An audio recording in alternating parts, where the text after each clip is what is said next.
All right, we are live. Let me just go ahead and do quick things here, and we'll get started in a few minutes. All right, I'll do my editing.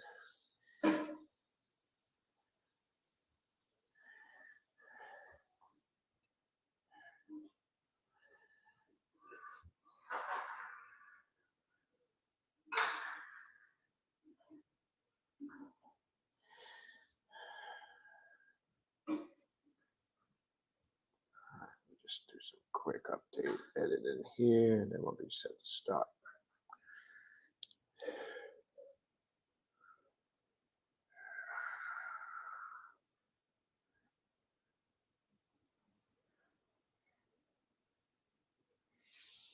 All right, here we go.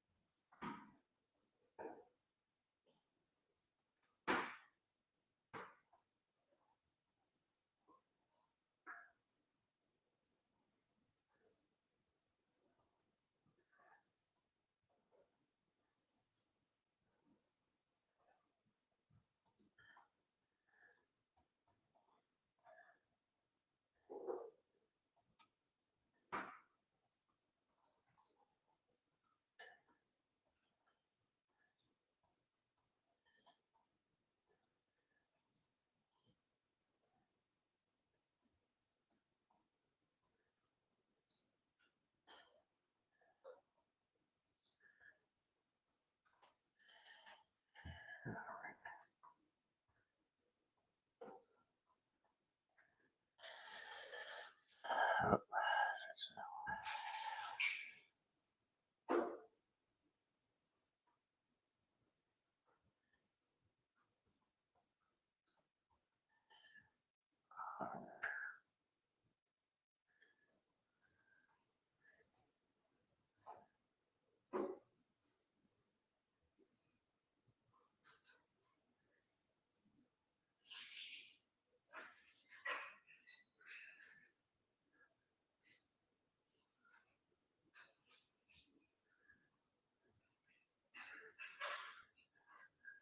All right, we're almost there. See. Oh, let me put this under.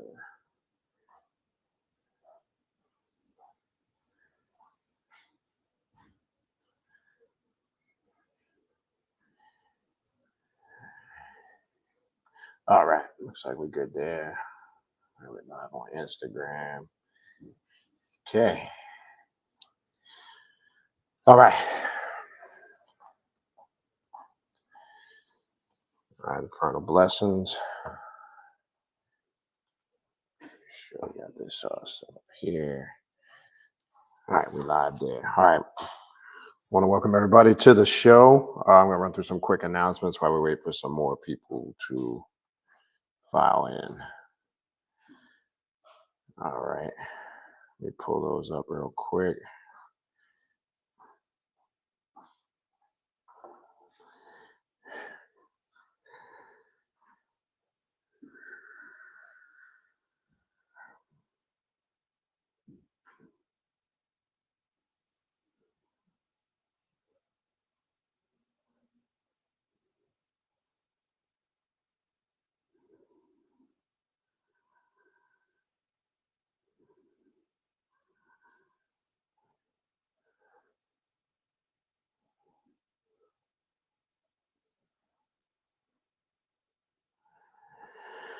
All right.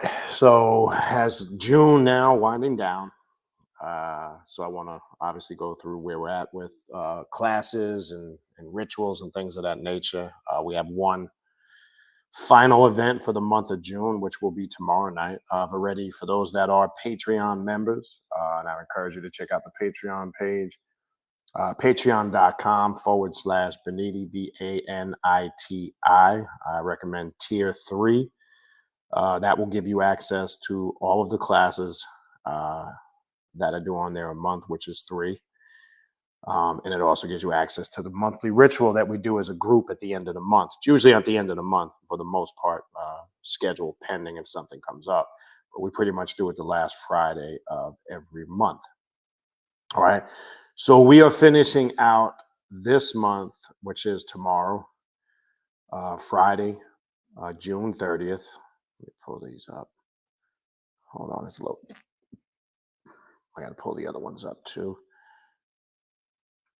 Hold on, I don't know why it's loading like that. Hold on, let me close this. Zoom is not popping up. There we go. All right. So we close out tomorrow night, Friday, June 30th, 8:15 p.m. Eastern Standard Time. This is for tier 3 members only on Patreon. It's the Beelzebub Lord of Flies ritual. That'll be tomorrow night, 8:15 p.m. This will be the first ritual we've done as a group working with this mask of the adversary, which will, again, like a lot of other rituals, deal with strong personal transformation. So I've encouraged those that are tier 3 members to try to make it to that ritual tomorrow night on Patreon, 8:15 p.m. Then we kick it right off with the following next day. July's classes and rituals are posted. If you are a Primordial Chaos Patreon member, I posted those a couple of nights ago. I think I did about 3-4 days ago, or 2-3 days ago, whatever. So we get right back at the work on Saturday, July 1st at 3 p.m. Eastern Standard Time.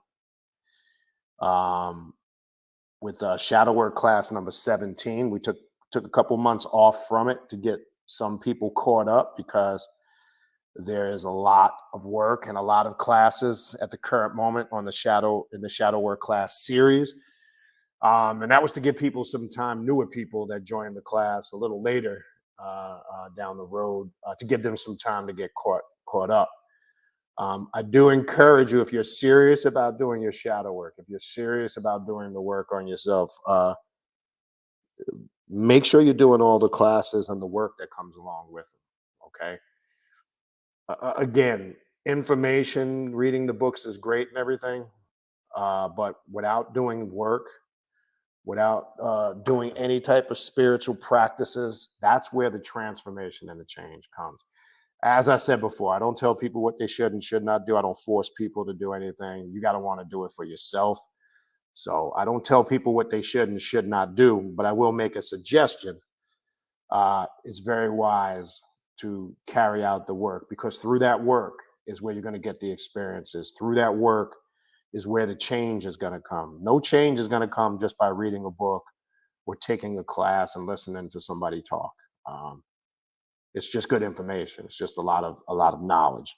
So we're getting right back at that on Saturday, 3 p.m. Eastern Standard Time. Again, you must be at least a tier 3 Patreon member, or you can sign up for the classes individually, which the information to do that is on all of the Primordial Chaos platforms, which we are live on right now. You can sign up for the classes individually. How to do that is on the Instagram at Primordial Chaos 9, where we are live right now, and also on Facebook at Primordial Chaos, two words. And then also we will be obviously live right here on YouTube, and in the community section where you can find the information to sign up for the individual classes. But again, recommended, the better deal is you get access to all 3 monthly classes and the ritual if you become a Patreon member at patreon.com/Baniti, Baniti. And tier 3 is the way you want to go. So I definitely encourage you to check out the Patreon page. There's several different tiers on there. I recommend tier 3 because it gives you access to pretty much everything I do.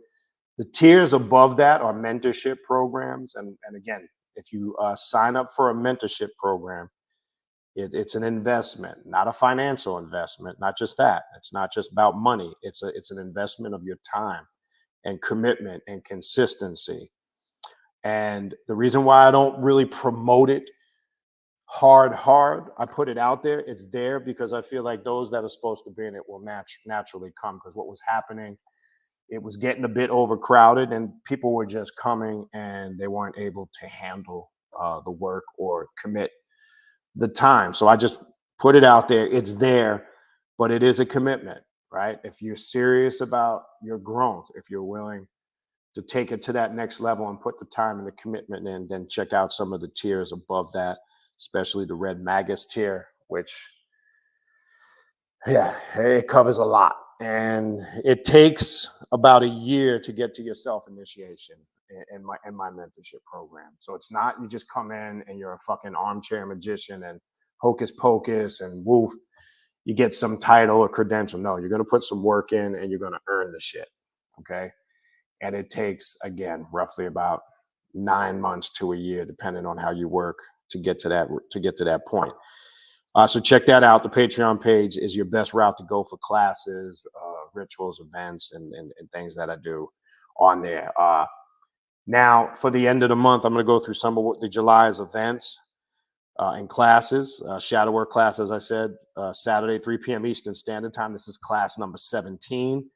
The following 2 Saturdays after that, I will actually be in Tampa, the 11th to the 15th.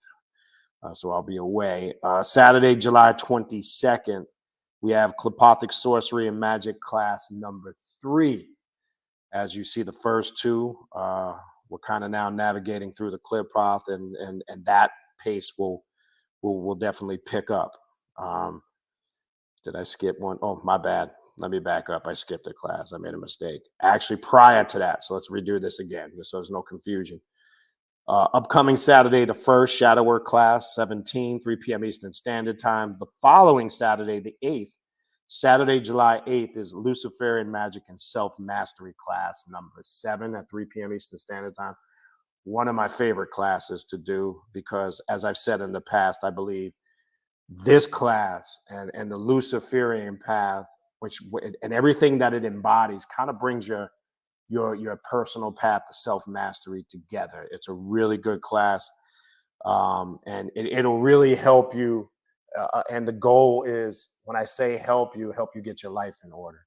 The class, again, is centered around those 5 points of self-mastery: mastering yourself physically, mentally, emotionally, spiritually, and financially. Yes, we do show you how to master yourself financially in those classes, and that'll be part of it.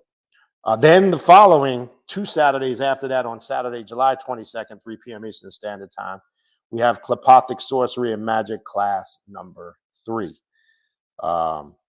And then we continue our journey through the Clipoth. And as I've started last year or the year before, we devote the month of July to the deity Set, Sotuk, Seth.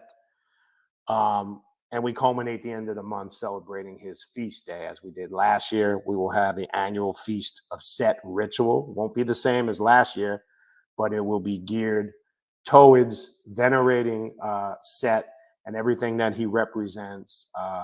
And again, the ritual will be tapping in to the aspects of Set, of how to make order out of our chaos. Remember, Set is referred to as the god of chaos and confusion, not because he creates it, because he makes order out of it. He's the only one willing to get in there and deal with that confusion and that chaos, right? And that's what that whole representation of Set of Pep is, which this year will have something connected to that in celebrating the Feast of Set. And I will devote moving forward, as I've done the last couple of years, devoting the month of July to Set. I will also encourage, as we get into the shadow work class on Saturday, what we've been doing is trying to, whatever deity we work with, we try to devote that month. So I'm encouraging all of you, and doesn't interfere with whatever you're normally doing.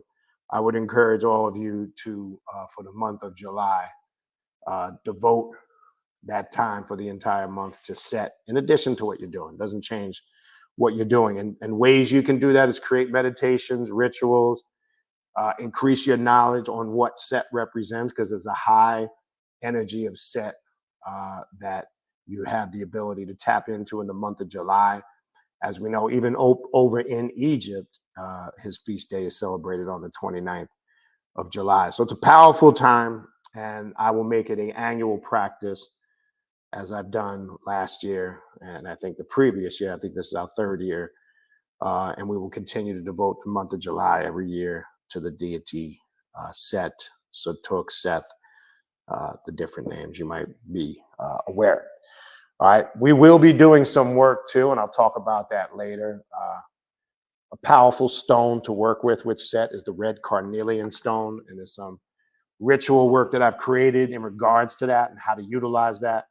So I'll get into that for those that are going to be there in the class on Saturday. So I will encourage those that are going to be working with Set for the month of July, get you some Carnelian stones. So see, you might be familiar. You can get them anywhere. If you have a store that sells crystals or stones, you can get them online. Amazon carries them. Get the reddish brown ones. And what those Carnelian stones are good for, they really help with working with any anxiety issues, any inner strife mentally, emotionally, and spiritually you might be dealing with that might be causing some type of blockages. This is why this stone is connected to Set, and I'm going to elaborate more on that in the classes. So we will be incorporating some of that work into some of the ritual work for the month of July. All right.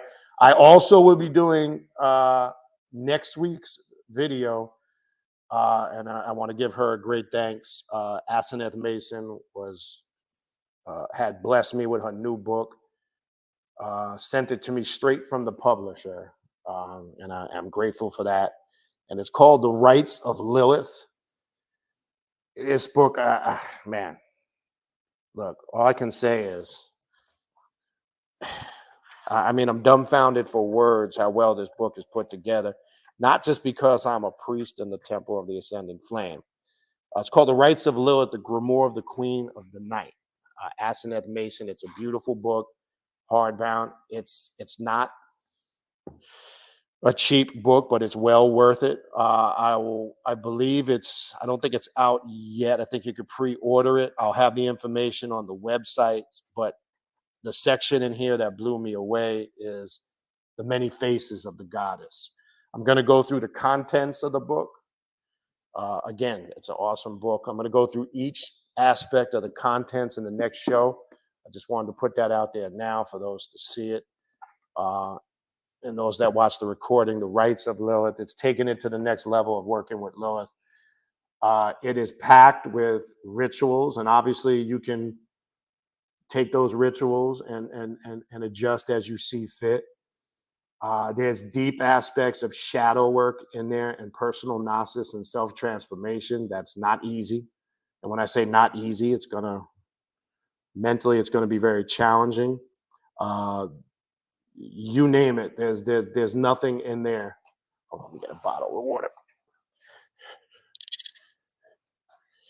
Oh, it's right there. It covers, there's vampiric work in there, there's sex magic work in there. It covers everything. I will be doing a detailed live review on the book next week. I just wanted to put that out there. The book actually arrived the day before my birthday, not a coincidence, and I thanked her for that. Just something personal. She gets in depth in the Citra Aqua in here. It's, my God. It's almost 500 pages of work just on Lilith. So you know the time that she put into this book, okay? And because she's an artist, the artwork in the book is phenomenal. The artwork, the sigils, just to give you an example. To me, imagery is super important because to me, it speaks to the soul. So I connect with imagery on a personal level. Some of it doesn't resonate. Here's like, for an example, look at that. Here, for an example, is one aspect, and she has strong visions when it comes to her work. Here's another one. Love this one here too. Okay. Anyway, you get an idea, but I will be doing a detailed review on that book on next week's show. I definitely encourage you guys to be there. Don't miss that. All right. Other than that, the classes, readings, if you're interested in a spiritual reading, a clepothic demonic reading, a shadow work reading, which is a great place to start. People always ask, where should I begin? What should I be doing? I don't know where I'm at. Well, shadow work reading is going to tell you exactly where you're at. And a shadow work reading will put you in the right direction of what type of spiritual work you should be doing. A deity reading, which is... I just did a great one the other day for a client out in California. That's another one along with the Egyptian oracle readings that's growing. The deity reading helps you understand yourself, gives you more aspect and understanding, not to worship the deities, but to help understand your character, your personality, your nature. That's another type of reading I offer, the Egyptian oracle readings, Santa Muerte readings. Just send me an email and I will send you a list, a price list of all the readings that I offer. Spiritual consultations, same thing. I'll send you that information too. The email is right on the bottom of the screen, khnum19 at gmail.com. That's khnum19 at gmail.com. And then the journey of the Black Adept Conference, number 6. So I have narrowed it down. I have gotten the schedule that I need for the travel hockey with my son. It's definitely either the 3rd or the 4th week of October. I will know the exact. That I know. I'm trying to keep it on that last month. If I'm local that weekend, I will do that. If not, we will move it to the week before. So either way, get ready for that 3rd, 4th week in October for sure. It'll be at the same venue in Hollywood, Florida, Cultural Expressions. It will be a 4-day event. The meet and greet, the first day is just a meet and greet on Thursday night. It's optional, but recommended. It's just good to come that night, meet everybody. It's more what a meet and greet is, to socialize, get all that out of the way. So you can meet everybody the night before, because on Friday and Saturday, we want to get into the work, right? So Friday night, we meet at like a restaurant. We're going to pick a different location this year, a place called the Flashback Diner. It's a throwback diner. It's pretty cool. And they serve pretty much breakfast, lunch, whatever you want. It's like a throwback type of thing. I thought that would be pretty cool. And we'll meet and just get a bite to eat, and everybody will introduce each other. And we will, get that stuff out of the way. We go around the table, ask everybody where they came from, and everybody talks with each other. It's a good event. And then we get right into it. Friday and Saturday will be similar schedules like we do the last 5 years. We start with the classes and the workshops at 9 a.m. sharp. We run it to about 3:30, 4 o'clock. We take about a 35 to 45-minute lunch. And everything is close, accessible there where the location is. You can walk to stuff. It's a quick ride. We usually go into the heart of downtown, where you can find stuff right around the corner, because we're right in the heart of downtown Hollywood, Florida, where the venue is. This year we've already thrown around several ideas of classes and workshops we will be working with. We will incorporate different aspects again. We'll shadow work, and some of the workshops will be hands-on. It'll show you how to work magic. We've done stuff in the past, like how to prep your altar work. Different things, along with speakers and presentations. We'll have the exact itinerary as we get closer. We're still, 4 months out or so. And again, so from 9 to 4, and then on Friday night, we will come back in the evening to perform, which is usually the most impactful, intense ritual. Last year was, it was interesting to say the least.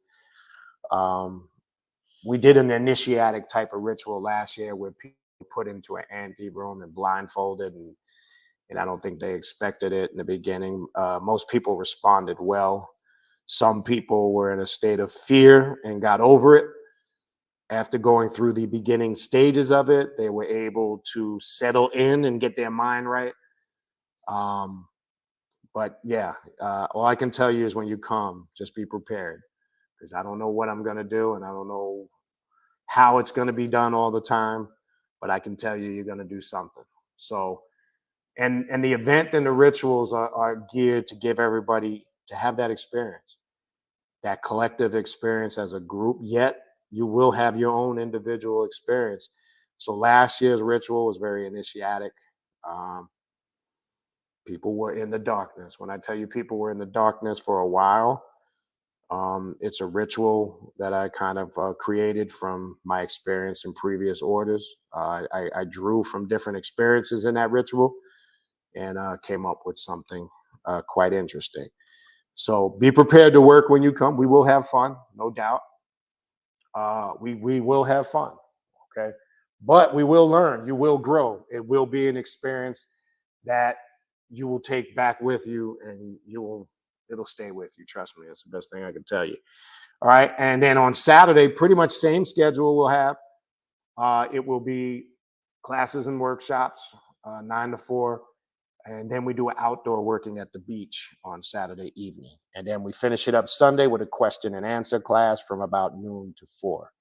All right. So hopefully we see some new people there this year. I know we have some people returning. I've already spoke to some of you. We got regulars that have been coming for the last 5 years. I got some regulars returning this year that have, missed the last 2 for multiple different reasons. So we'll see some new faces, some old faces, and we'll have fun. And we'll grow.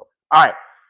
That's pretty much what I got there. Tonight I want to talk about, I've mentioned this, gone over this in the past here and there, but as I was sitting 2-3 nights ago when I was putting up the stuff on the Patreon, all of a sudden I got inspired. Melek Taus just came to my mind out of nowhere.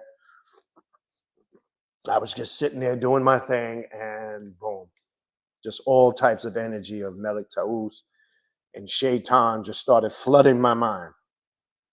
So the messages that I got, it led me immediately to look into the Awakening Lucifer book, which also was written by Astrology Mason, because there's some work I did in there probably about 1.5 years ago, roughly, give or take.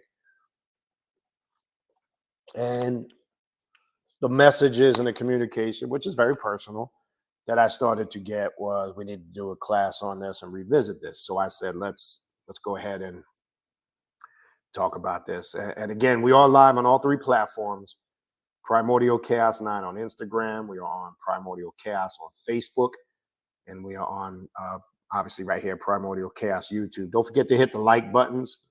That expands the algorithm of the channel. As you know, I don't really talk about mainstream content. So I need more algorithm help probably than most other channels, because they definitely screen and filter what they want to get out there. So the only way this information is going to get out there is by you guys putting it out there.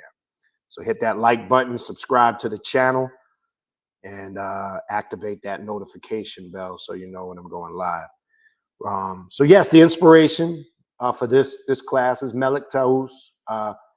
In his many forms, the Peacock angel, and there is a connection to Shaitan, as we know in Eastern left-hand path practices, Islamic mysticism, etc. We're going to talk a little bit about that tonight. I do have an ongoing class for the last couple of years on the Patreon page, the Eastern left-hand path occult class. I think we got about 6 of them up there. That's ongoing, continuing, where I'm showing you how to work with Ahriman, Melek Taus, and Shaitan, and any of these black paths of mysticism, as we know in the Far East. I've always been intrigued by it.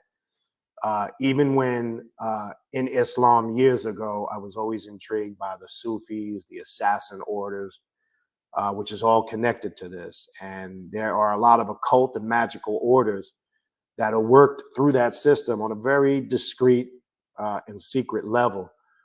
I have a regular Friday practice that I incorporate specifically with Shaitan, incorporating aspects of the Devil's Quran. There are thickers that I do, or as the Muslims call dickering, but there's attributes and there are mantras that you use repetitively to activate the energy of Shaitan. And then there are some personal things I do. It's a Friday morning ritual. And why I do it is because it's going to sound funny, because as you know, Muslims have their Juma on Fridays. So it's like my personal Juma in Arabic, which is congregational gathering, right? So it's a personal practice that I've incorporated with this spiritual system. I have a love for it because anything connected to the Far East, Egypt, Arabia, and that whole region, I just have a natural gravitation towards it. So if you have the book, the section of Melek Taus I want to run through is in the I don't know what page it is. I think it's page 39. You have the book, okay? And here is a quotation from Melek Taus by Kitiba Kilwe in this book. And this is, Melek Taus is a very mystical aspect, a very challenging aspect, but there's a lot of mysticism in this mask of the adversary.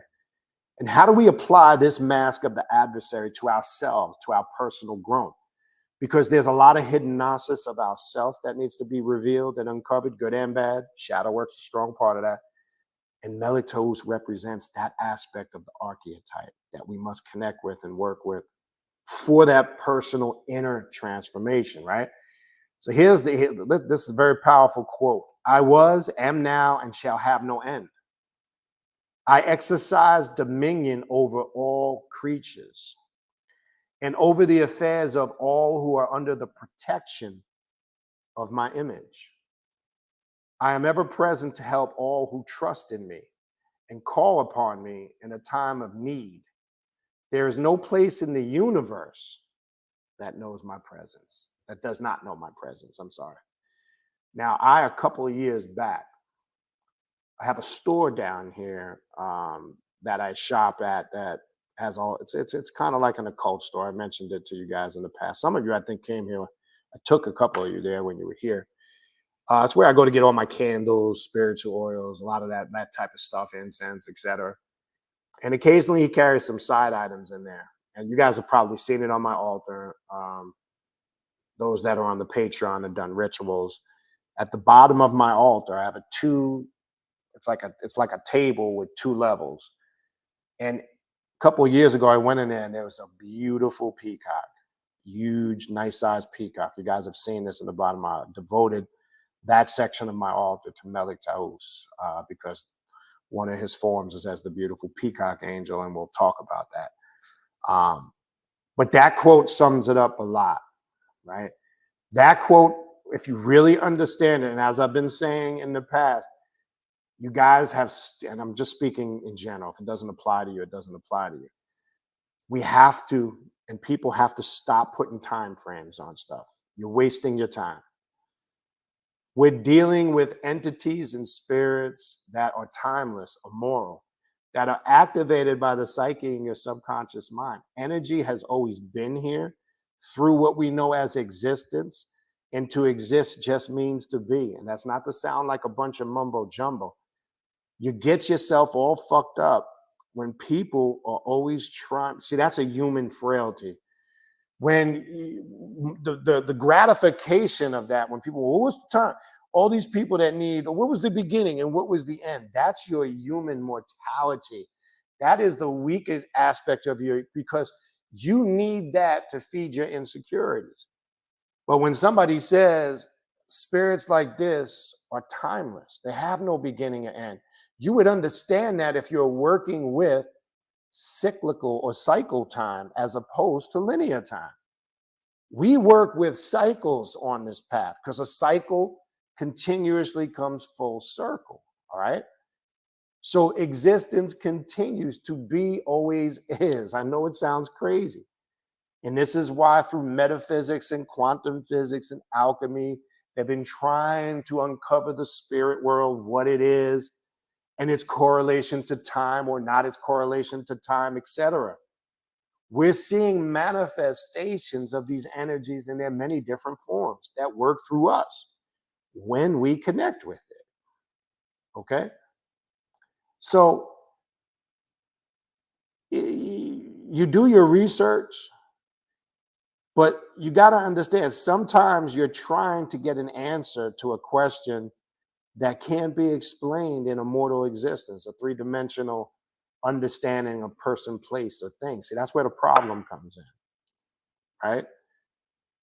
I always encourage, yes, read, study, do your research, but also know you're not going to be able to 100% find out everything that's going to make you feel comfortable. That's just the reality. That's just the reality. And that's where the challenging part of this path comes in. And that's where you're going to have to do your due diligence. Okay. But anyway, let's go through this real quick. Having said that, Melek Taus is a more complex being than many realize and that few can comprehend. He is worked with extensively on the left-hand path, okay? I don't hear too many left-hand path practitioners, though, talk about him a lot, in my opinion. He is perceived as a form of Lucifer, which is true on the surface. And what lurks beneath the surface is much more seductive, yet still cloaked in shadows. Now, seductive doesn't just mean sexual, right? Seductive means something that really stirs and gets your attention, right? And that's why I said in the beginning, there's a certain mystical energy about Melek Taus. That's hard to put into words. It's something that you sense and feel. I've said for years, and this is just me and my experience and my opinion, when you're working with a lot of these spirits and deities and demons and gods and goddesses, etc., to me, as you become a more experienced practitioner, they all activate a certain spiritual vibration and frequency within you. They all have their own unique energy. They all have their own unique feel. They're not quite the same. Now, are there similarities to some of that? Yes. But then there's some like this where there's a complete distinction. Like when you're connecting with Melek Taus, it's obvious. You can't confuse it for anything else. Allow me to unveil the Peacock angel to provide greater insight into his true glory. While many may be familiar with the background of Melek Taus, let's take a closer look into the roots and where he originated. I've done classes before in the past on the Yazidis, who really you can find strong cultural roots to Melek Taus there, but we'll elaborate further. Melek Taus is one of the main 7 heavenly beings that you could call to the equivalent of archangels and are seen as emanations from God. This fact alone tells us quite a few important things. The first it tells us is that the Yazidi faith in which he is found is monotheistic in its pantheon. Secondly, the concept of 7 archangels as emanation from God is something that is found in Christianity as well. Originally, there were 7 archangels, but in modern occultism, it has been primarily focused on 4. Okay. This is discussed in the books of Enoch and the Celestial Hierarchy by Dionysius the Areopagite, and is still technically canon within the church. But I digress. Suffice to say, these parallels did not develop in a vacuum, and there is a lot to consider how these things got this way. So we have to understand, in some of the stuff that we work with on the occult, it did get infused with certain aspects of other spiritual systems, like the Yazidi faith, or like aspects, there's elements or fragments of it there in Christianity as explained. And the important thing and the awareness that we need to have from that is that when we're working with it, that we totally digress away from that altogether, okay? Because that has nothing to do with what we do as work, but we need to have this knowledge and information so we're aware. So the history of it is important, okay? First, the Yazidi faith only dates to the 12th century CE, or the Christian era. Of course, the church dates to the time of Christ. Therefore, we can deduce the beliefs of the church factored into the beliefs of the Yazidis, even if you factor in 400 years as a margin of error for the 12th century estimate. Due to geography, we can surmise that Islam was already there and had successfully blended with indigenous beliefs on the area in a similar way that occurred in the Saudi Arabian Peninsula a few centuries earlier. So now we're getting an understanding of how this crossed over into Islam. And obviously, if you know your history in the last, going back to the 80s, you know the battles between Iran and Iraq, because there's a people there called the Kurds that are strongly connected to the Yazidis. So there's been a war between Islamic extremists and these people that practice the Yazidi faith. because of their connection. The Islamic extremists believe these people are very evil in nature, and or satanic, as we would call them here in the West, in nature from a religious perspective, because they don't look at Iblis or Shaitan or Melek Taus the same way a mainstream Muslim practitioner does. So there's a very difference of opinion of doctrine. But the interesting thing is here, and as that quote from Melek Taus in the beginning said, you find his presence in Islam, Christianity, Judaism, and then going way back prior to that, okay, when we're calculating quote unquote time. So this is what makes very different from other aspects, okay?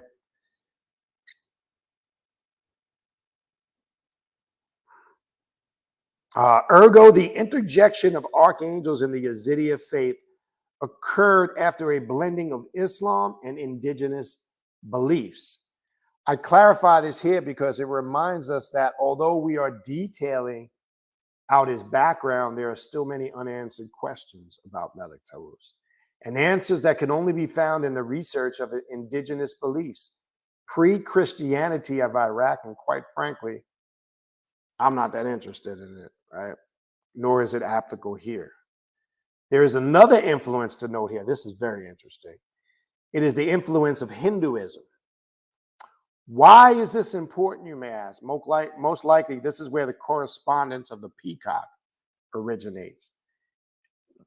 A peacock feather or a peacock fan of feathers is something that is found all throughout Hinduism. So some people ask the question when they first come across Melek Taus, why the connection with the peacock angel? Well, before I go back to that, let me give you a lot of explanation on that. Well, let me give you a good explanation on that. One, if you've ever seen a peacock angel, I'm sorry, if you've ever seen a peacock, a very fascinating creature, right? Looks very interesting, very captivating, very colorful, can put you in awe when it expands its wings, its multiple wings, and you see a vibrant manifestation of different colors, etc. All of those attributes are likened to Melek Taus, right?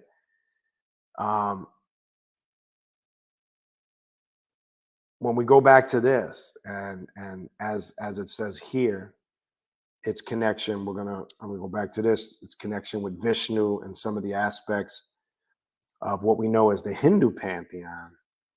So now we see the influence of Melek Taus crossing over into that doctrine. So the question is, as it said in that quote, there's nowhere where my presence is not known. And why this is important, it's like other aspects of spirits, gods, goddesses, demons, and manifestations of the adversary. They take on sometimes different manifestations in different cultures. Okay, so let's go back to this real quick. A peacock feather, hold on. However, an important fact to note here is that the peacock feathers do not explicitly correspond to Shiva, but rather to Garuda, who carried Vishnu. They also correspond to Lakshmi, the Hindu goddess of prosperity, and their symbolism has to do with royalty and the respect accommodated prosperity and good fortunes. And this is a strong aspect to work with Melek Taus too. Let me talk about that. When people always ask what form of the adversary is good to work with if you're trying to deal with finances and prosperity, well, Melek Taus can open up a lot of doors and bless you with prosperity on all levels. To me, prosperity includes health. It's not just finances, right? When you're trying to get an optimum health and condition, and you're trying to improve your diet per se, exercise, which I can't negate. And I keep telling you guys, it's very important. We must be in sound mind, body, and spirit on this path. Okay. Yes, it is a path of freedom and liberation, but you must establish your parameters and your boundaries of discipline, right? Not other people doing that for you. So it doesn't mean you just go, buck wild with in every aspect of your life. It's not that type of shit. It just doesn't mean you're restricted to do anything, but you got to understand yourself when it comes to certain things. In this case, when it's diet, exercise, prosperity, mastering your mundane existence is important. Don't let nobody fucking fool you. Okay. Anybody that tells you those things are not important, as I've said in the past, steer as far away from them as you can. Anybody that tells you money is not important doesn't know what the fuck they're talking about. Because when you have mastered your mundane existence, your physical mortal existence, you don't need to worry about the stress and the anxiety about what you need to survive here. Okay? And you'll have more focus and complete, intense concentration on your spiritual work.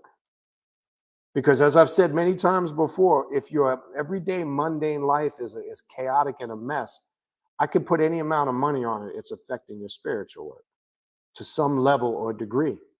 Okay. So anybody that says otherwise is completely confused. Okay. Anybody that says otherwise, obviously, is probably, for the most part, if you really looked at him or her closely, they're not successful people.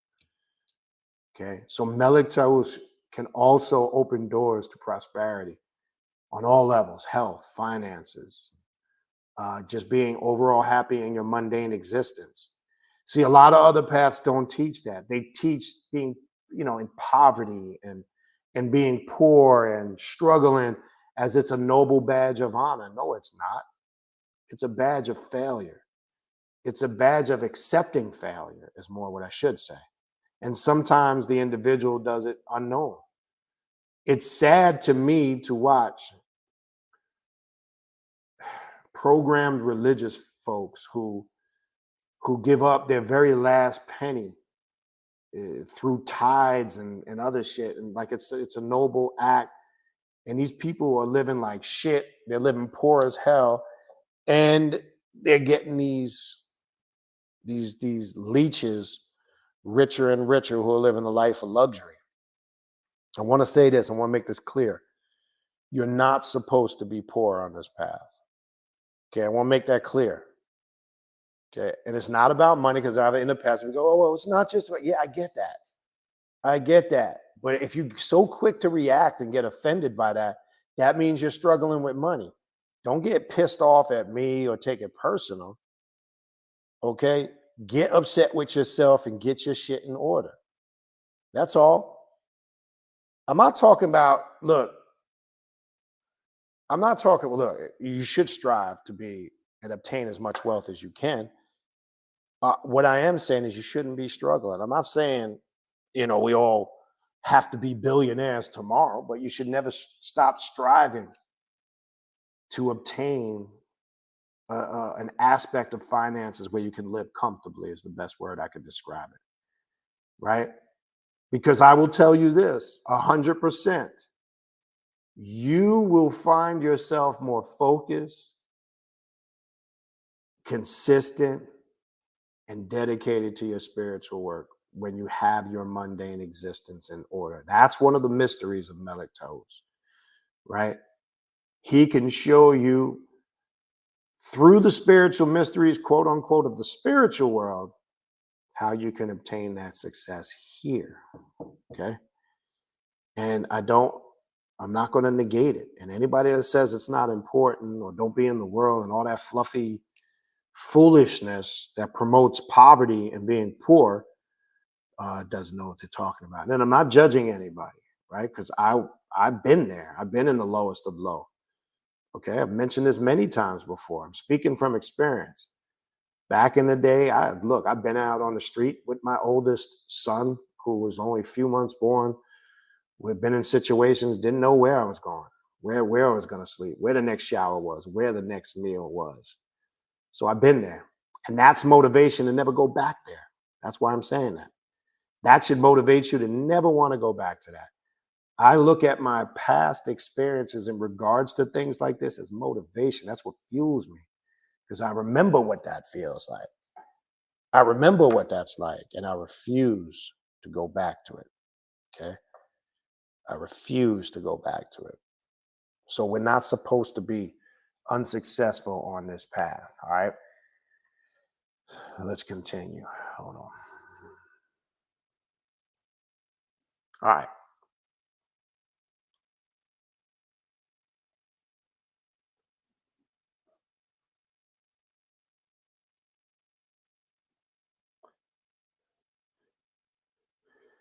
So they accommodated prosperity and good fortune, the peacock.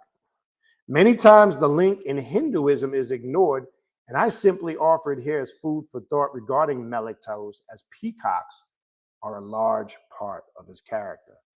Thus, we see that some subtle correspondences of Melek Taus have to do with good fortune, prosperity, and regality.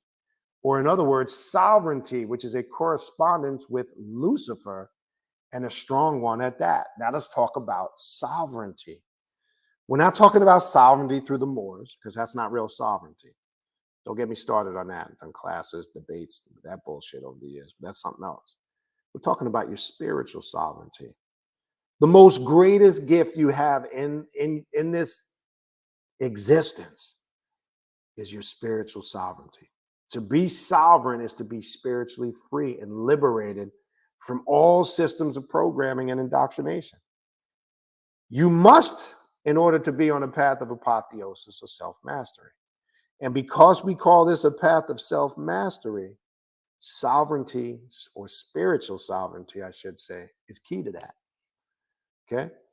And one of your goals as a practitioner on this path is to reclaim your spiritual sovereignty. Because again, when you come on this path, and a lot of these paths deal with intense aspects of ourselves, of deconstructing and reconstructing ourselves, you are saying, here I am.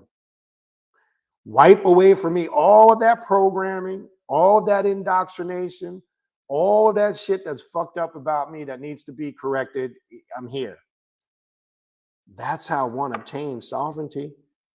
Nobody said it was going to be just given to you. It's not easy. You got to put work in to get that shit. Okay? And that's why I said in the beginning of the video, without doing the work, nothing gets accomplished. Don't let nobody fool you. Okay? All right. Thus, we now see that the Yazidi faith is a blending of Islam, Christianity, the indigenous beliefs of that area, which would be descended from ancient Persian and Zoroastrian roots, I might add, and Hinduism. So there's a strong connection with Melek Taus with all of those paths. Okay? Again, there's nowhere you will find that my presence is not known. Remember, when we go into the aspect of Lucifer, even when you go into the Bible, okay, pay close attention. And this is what we do in the Esoterical Occult Bible Study class. We unlock what those books really were, where they came from, and what they're really saying. Okay, remember, Son of the Morning Star title is given to both archetypes. It's referred to Lucifer in Isaiah 14:12. It's also referred to the person they call Jesus in Revelations 22:16. The Son of the Morning Star, which is Venus, right? Which gets into a whole bunch of other stuff here. But when we connect it to these spiritual systems, it's not a coincidence. For an example, I brought this up, and I got to find a picture. I think I'm going to repost it. That image that we see all the time of Baphomet perched on the earth, I told you guys research. You can pull the picture up. You could Google it. I posted it, I believe, probably on going way back on the Instagram. I'll find it again and repost it. You'll see there's an image in Eastern Orthodox churches where you see Jesus in that same pose. He's sitting perched on an earth, just like Baphomet, and he has his hands in the same position as Baphomet. Okay. You can pull this up and Google it. Is that a coincidence? No, it's not. Is that done intentionally? Yes, it is. It's trying to let you know. You have to get locked in your mind.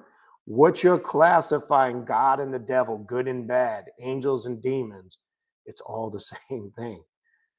Men have separated it and created these religions of indoctrination for personal, political, and economic gain and control. When you're talking about any of these paths, you're talking about different aspects of the same thing.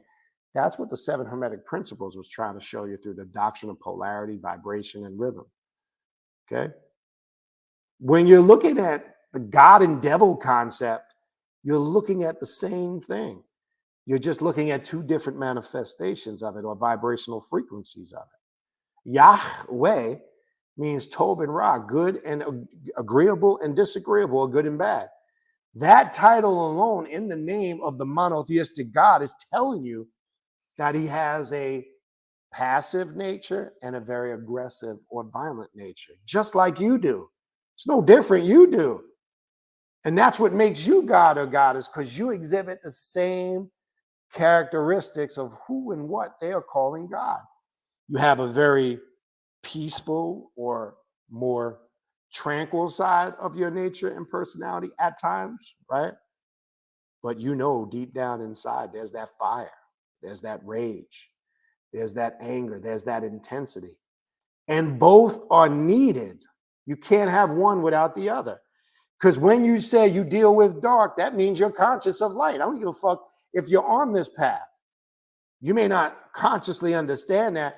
Anybody that always got to keep using the word dark and intense and black magic and dark this and dark that and dark is somebody who subconsciously is very aware of the light too, but may not want to admit it to themselves. Okay. So that works both ways. What that is to tell the individual, both are needed. Mastering both of those aspects is essential for you to become a god or a goddess. Okay. Melek Taus, and this is where he's similar to Lucifer, and this is why there's a strong connections with Lucifer in this aspect, because Lucifer embodies light and darkness simultaneously. And this is why I've said many times before, one of his titles is the light bearer. Lucifer, the light bearer. Okay. What light does Lucifer bear? Intellect. Not talking about light, illuminating light, artificial light, or light as we know light on the surface. Okay. What do you think when you see pictures of religious images, whether it's the prophets or angels and saints? What do you think they're trying to depict when they have this illuminated halo around their head, right? Then there's even, you can see a lot of these Catholic pictures of Jesus. You probably have seen this where you see him always with the finger like this. And sometimes if you look, you'll see images where they'll show his heart, a small heart with a crown of thorns around it, right? Okay. And then they'll have this halo around them. Why the heart with the crown of thorns? Why the attention and the focus of right where the heart is with the crown of thorns? Because that represents suffering, right? Right? The crown of thorns symbolically in the crucifixion story was a form of humiliation and suffering. The whole crucifixion story is a symbolic story, but how do you apply that to yourself? It represents you will be persecuted and go through many sufferings in this lifetime. You will be hated by many for speaking the truth.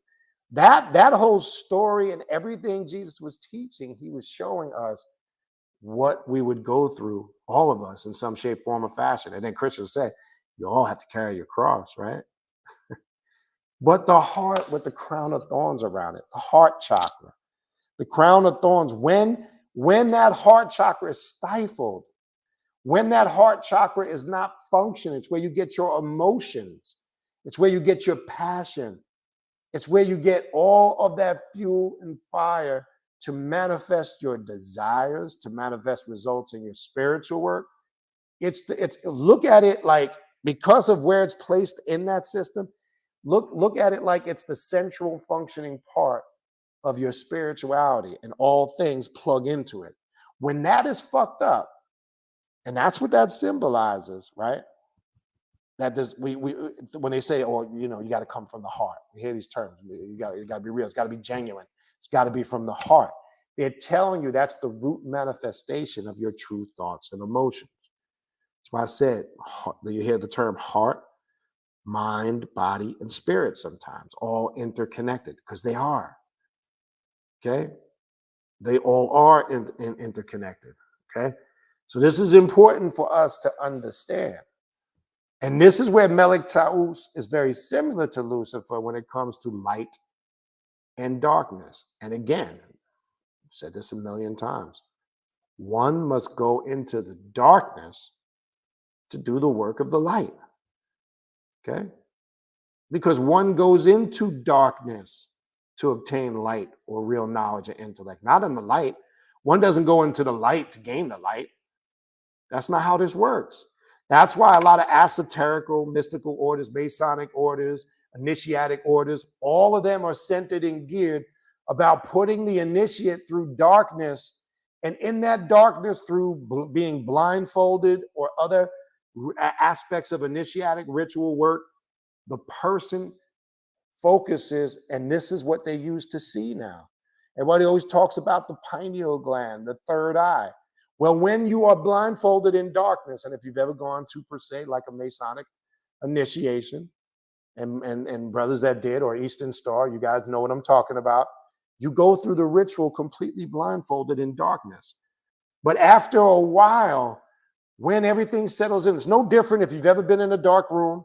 At first, the pupils got to dilate till you adjust to the darkness in that room. You ever ask yourself, why is it when you first get into the room, a dark room, you can't see at first? Obviously, we know it's the pupils. But once the pupils dilate to the right aspect, why is it all of a sudden in that same dark room just a few moments ago that you couldn't see anything, all of a sudden you can see? There's a science in that, if you think about that for a minute. Okay? And sometimes when you're in there long enough, you can see just as you could in an illuminated room. Well, that's what happens in ritual when you're blindfolded. And you're seeing with this eye, what people call the pineal gland, the brow chakra, the third eye, whatever you want to call it.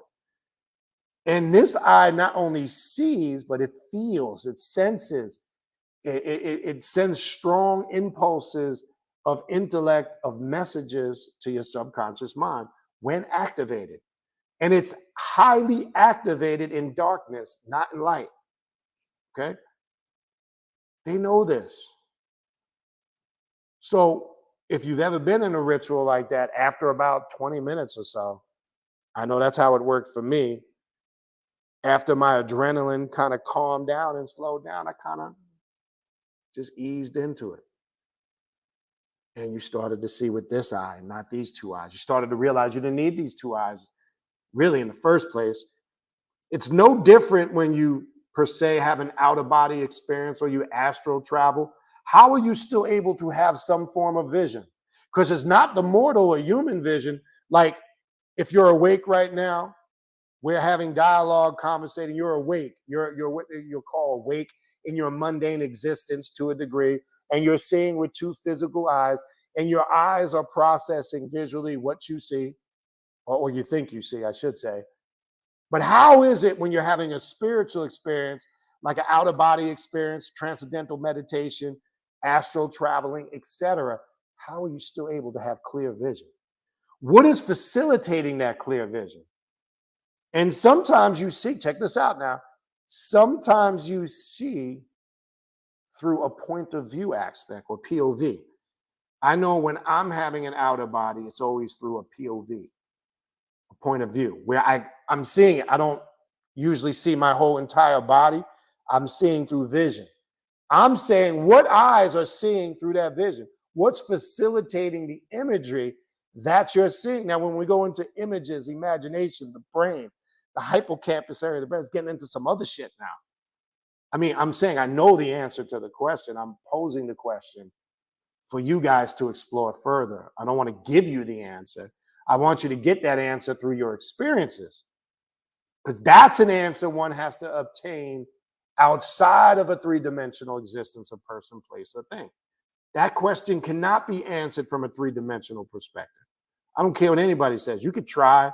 You could read all the metaphysical books, and you can use a lot of science to explain. And that's the other problem people got to stop doing. You're not going to find everything sourced in a fucking book, people. Stop it. I know there's a group of people, where'd you get it? Where'd you go? Oh, that's pseudo. People are quick to label something pseudo when they can't explain it. And that's okay. Because everything spiritual is not going to be sourced in a book. Every spiritual experience, every spiritual thing that you go through, because a lot of it is personal and subjective by nature, it can't be sourced in a book. Why? Because your journey is unique and different from everybody else's journey in this world. Your experiences are not going to line up with a source in some book somewhere all the time. You're not going to be able to look for a reference point to everything you go through, because you are the builder, the creator, and the destroyer of your worlds. You are building and destroying at all times. And things are constantly changing around you at all times based on the choices and the decisions and the actions you carry out. That's what makes you God. That's what makes you your own universe. And this is what people don't understand. And this is why programmed mass systems of programming don't work. Not for people who are really awake. Okay? So you have to be able to understand this. And this understanding comes through the mysteries of Melek Taus. That's what makes him different. And there's a challenge, which we'll get to. And he will challenge you in all facets of your existence. If you say you want the knowledge and the wisdom, he'll put you to the test.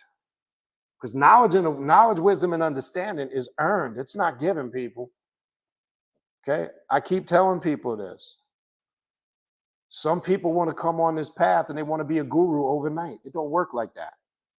I've been at this shit for almost 30 years, 20 plus, high 20s, whatever it is. This is not something that happened overnight for me. Okay? This is not something that happens in a week, a day, months. This is consistent years of work. Yeah, I know. There's always the hot shit out there. Oh no, not me. You know, I'm fucking cool, hot shit. I got everything. And then you see these same people a couple months later, they all fucked up.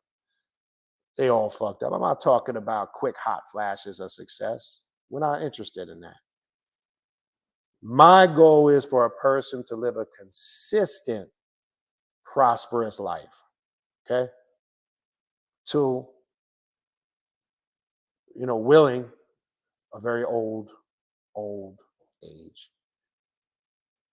And in that old age and that growing, you embrace death not as something to fear, but as part of the journey.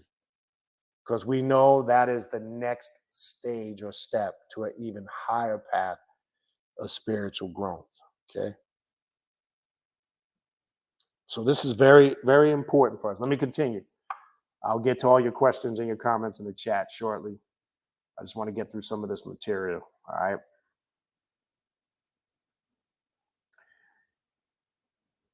So we see that connection in all those paths. By being familiar with all those faiths, we can now get a clearer picture of not only Melek Taus, but the entire belief system of the Yazidis overall. And this is, again, why I do the Esoterical Occult Bible Study class. I incorporate how all of those faiths have really are lesser systems of what we do. If it's there, and I connect all that, and I show you that. I'm trying to tell you, folks is confused, man, especially religious folks, but that's getting into something else. On an interesting side note, it is believed that early Christians also used peacock feathers in their symbolism. Now on to Melek Taus himself. He's said to be the chief of the 7 archangels mentioned above, and we can see the correlation between he and his 6 brethren. Now the Yazidis break this down in Al-Jilwa, the Black Book. They have a whole breakdown of these 7 archangels and how Melek Taus is connected to it.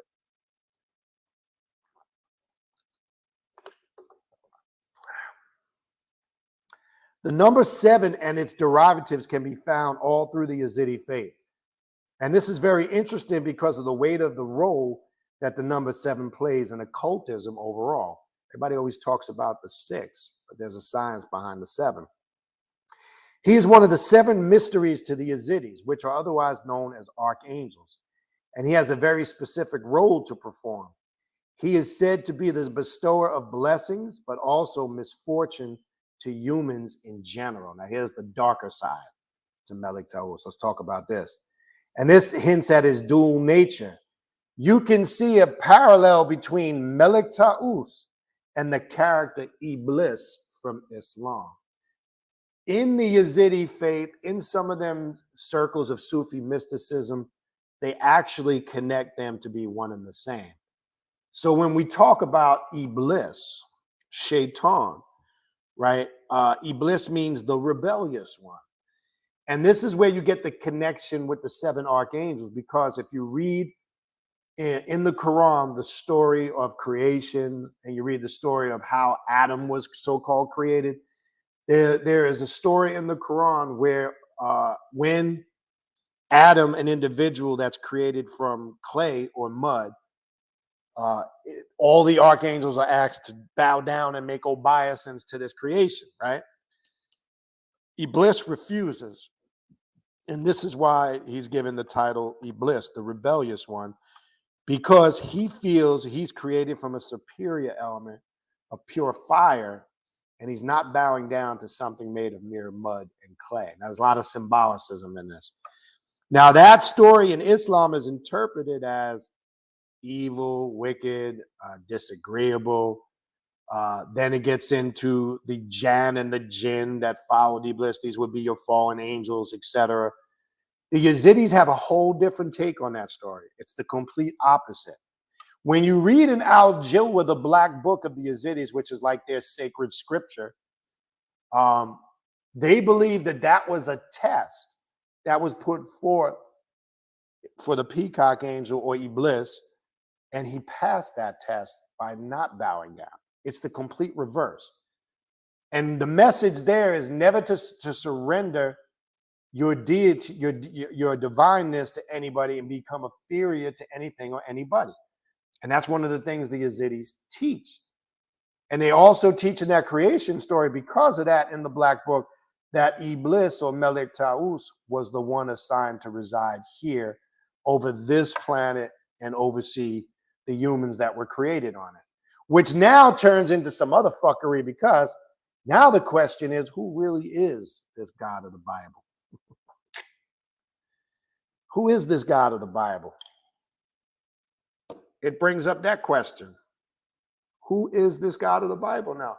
If that's the story that the Al-Jilwa have, now the question, I'm just putting it out there. Is this character, Iblis, Melek Taus, Lucifer, could they possibly really be the God of the Bible? Is it maybe not what these religious people really think it is? Maybe this book isn't really what people think it is. And maybe this is why people have tried to silence the Yazidis for years. This is why the Islamic world has attacked them. And it's tried to basically use genocide and wipe them out. And I'm laughing because it's funny. I'm laughing because maybe the joke has been played on the mass of millions, billions of people that believe in those monotheistic religions. So it opens the doors to a lot of things. All right.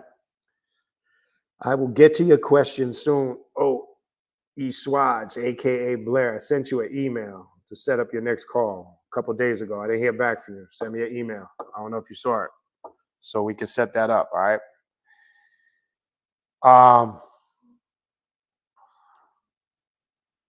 Let's continue on this now.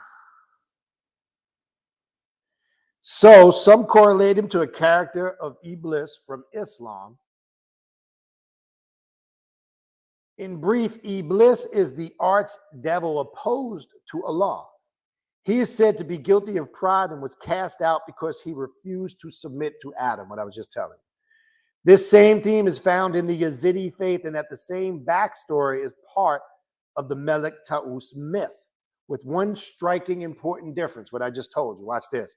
Whereas Islam paints Iblis in a negative light for not blindly obeying the word of Allah, and this is where I do a lot of work with the devil's Quran, because that gets into the mysteries of Melek Taus, Iblis, and it uncovers some really powerful work. It uncovers the divine side of your nature, the godlike side of your nature, the side of your nature that don't take shit from nobody, nothing or nobody. That's the best way I can describe it. All right. Yet the Yazidis glorify Melek Taus for his independence and strong will. So they acknowledge him for the complete opposite reasons that religious folks like Muslims totally despise him. They acknowledge him for his strong willpower and independence. This is why I said the aspect of yourself that seeks spiritual freedom, spiritual sovereignty, and liberty from systems of indoctrinations is a Melek Taus / Iblis type of nature and character. Okay? This is facts. So when you're on this path seeking spiritual sovereignty, liberation, and freedom, and there's no greater gift, that's what Melek Taus brings. But in that process, you will go through a lot of trials, tribulations, and bullshit to get there, because the spirits will start cutting away shit out of your life that needs to be removed, and you may not be aware of it in the moment. And that could be a spouse, a wife, a husband, a job, a career, siblings. Sometimes we think we know what's good for us, and we've created a false illusion. And a lot of the things we have welcomed into our domain are very toxic in nature. And it affects our spiritual growth and development. Look, you know how many times over the years people realize the issues, the problems that they were having, they couldn't figure out why they're constantly having a hard time, and sometimes it was right in front of their face, and they just couldn't see it. But guess what? You start working with archetypes like this, you will be aware. And this is where the hardship can come in, because sometimes it's a very raw, cold awakening, and it could be painful, because sometimes you have to release person, places, and things that are connected into your life for a long time, and it's hard sometimes that you have to let go. But the spirits will tell you it's necessary. Remember, doing ritual work is about doing and working on what you need as opposed to just what you want. See, what you want can sometimes fuck you up, because not everything you want is good for you, right? Spirits like Melek Taus will show you what you need specifically. And here's where it can get dicey, okay? It gets dicey because when you're shown and you turn the cheek and go the other way, when shit goes haywire, you can't say you didn't know. That's where he gets dicey. And then what tends to do is create more fucked up shit going on in your life, more chaos, more confusion, more painful things, because it's like, look, you were shown, but you decided to turn your face and go the other way. So now we're gonna make you learn the hard way. That's how this works. All right. So they acknowledge him for his strong independence and will. Their perception of this interaction is worth discussing for a moment as well. It reveals quite a bit about the Yazidis in general. From the Yazidi perspective, Allah ordered Melek Taus to submit to Adam and was a test for him, like I was just saying. So this is the Yazidis' take on it in Al-Jilwa, the Black Book, and I would encourage you to get a copy of that. Okay? They believe it was a test. The point of the test was for Melek Taus to recognize his own power and divinity. So let me see how it's a test for you now. You have your Melek Taus moment in your life, and you will continue to have them. At some point, you were tested. It's how you got on this path. Because at some point, if you came from Christianity, something within you started stirring up, and you started to say, man, it's got to be more. Something not right here. Then you started to feel really fucked up and out of whack because you felt like it was lessening who you are. This worshiping and groveling shit and serving shit started to strike a nerve in you the wrong way. I know it did me. I got tired of serving motherfuckers. I got tired of constantly giving to myself, and I wasn't getting shit in return. I'm not talking about genuinely helping somebody doing the right. That's not what I'm talking about. When you're in a system of servitude all the time, you surrender your divinity. Keep that in mind. So the moment you made a conscious decision to leave one of those lesser paths behind, you did exactly what Melek Taus did. He was like, fuck that. I'm a god. I ain't bowing down to that weak ass shit. And this is one of the reasons why on this path, you always hear me say we bow down to nothing or no one. This is why we don't worship. This is why we don't use a form of prayer like they do in religion. We don't bow down and grovel in front of everything. Now, invocation, you can interpret it how you want. It could be interpreted from an outsider as a form of prayer, but it's really not. You are invoking a specific aspect and energy and consciousness of that deity. You are invoking that energy within yourself.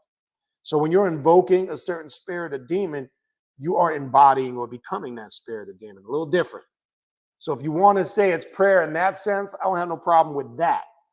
But we don't look up into nothingness, put our hands together and look for some salvation from some old man sitting on a chair in the sky. Doesn't happen. Okay. So you have all, and will have many more future Melek Taus moments. Anytime you rebel against anything that is conformist or conformity in nature that goes against your divinity, you are taking on the aspect of Melek Taus. It's that simple. Or Iblis, the rebellious one. So is being Iblis a bad thing? Not really now when you really understand it. It's a bad thing for the conformers. It's a bad thing for the sheeple that want you to get in line and do it like everybody else is doing it. Don't question. Don't you dare ask questions. Don't you dare ask why.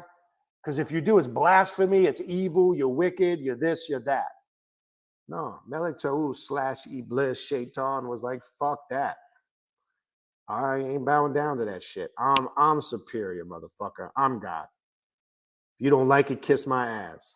That's basically what he said if I had to modernize it. And that's why the Yazidis uphold him. And the story in the Black Book is the complete opposite, right? All right.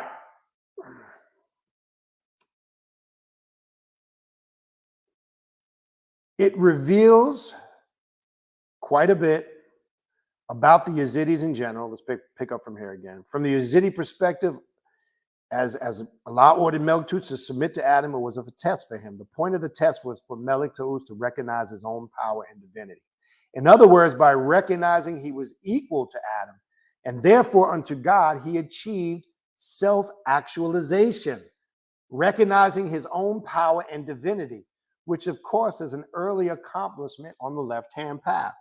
That's the first thing you should acknowledge when you come on this path, because that's why you're here. Because the self-actualization that you are God, not something outside of you that most religions and paths teach. So at that moment, what we grasp from that story is I am God in this sense. Okay? I have control over my own power. And I refuse. Once I surrender my divinity willingly, I now become a slave in a system to conformity. And that's what this story is telling you. Melek Taus refused to surrender his divinity. Because in actuality, when you look at the story, in actuality, self-actualization, in actuality, self-actualization. But anyway, when you look at this story, peep it out for a minute. He was talking and communicating with people, so-called beings that were on the same level as he was. Keep that in mind now. And was being asked to bow down not only to something that was lesser to him in existence, but also to the so-called being speaking. Now think about that shit for a minute.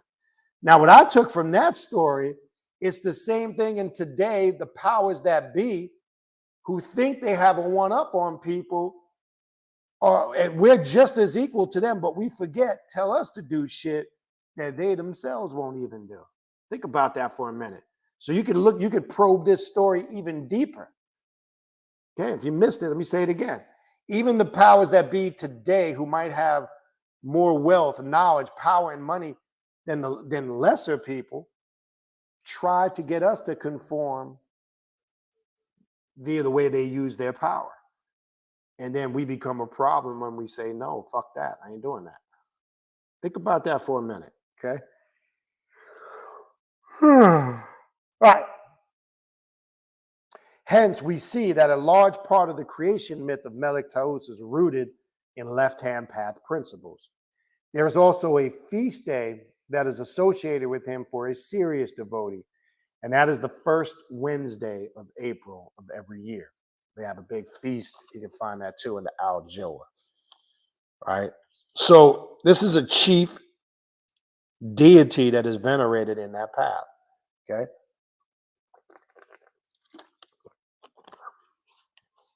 It is also clear that this is one of the roots of the nickname devil worshippers.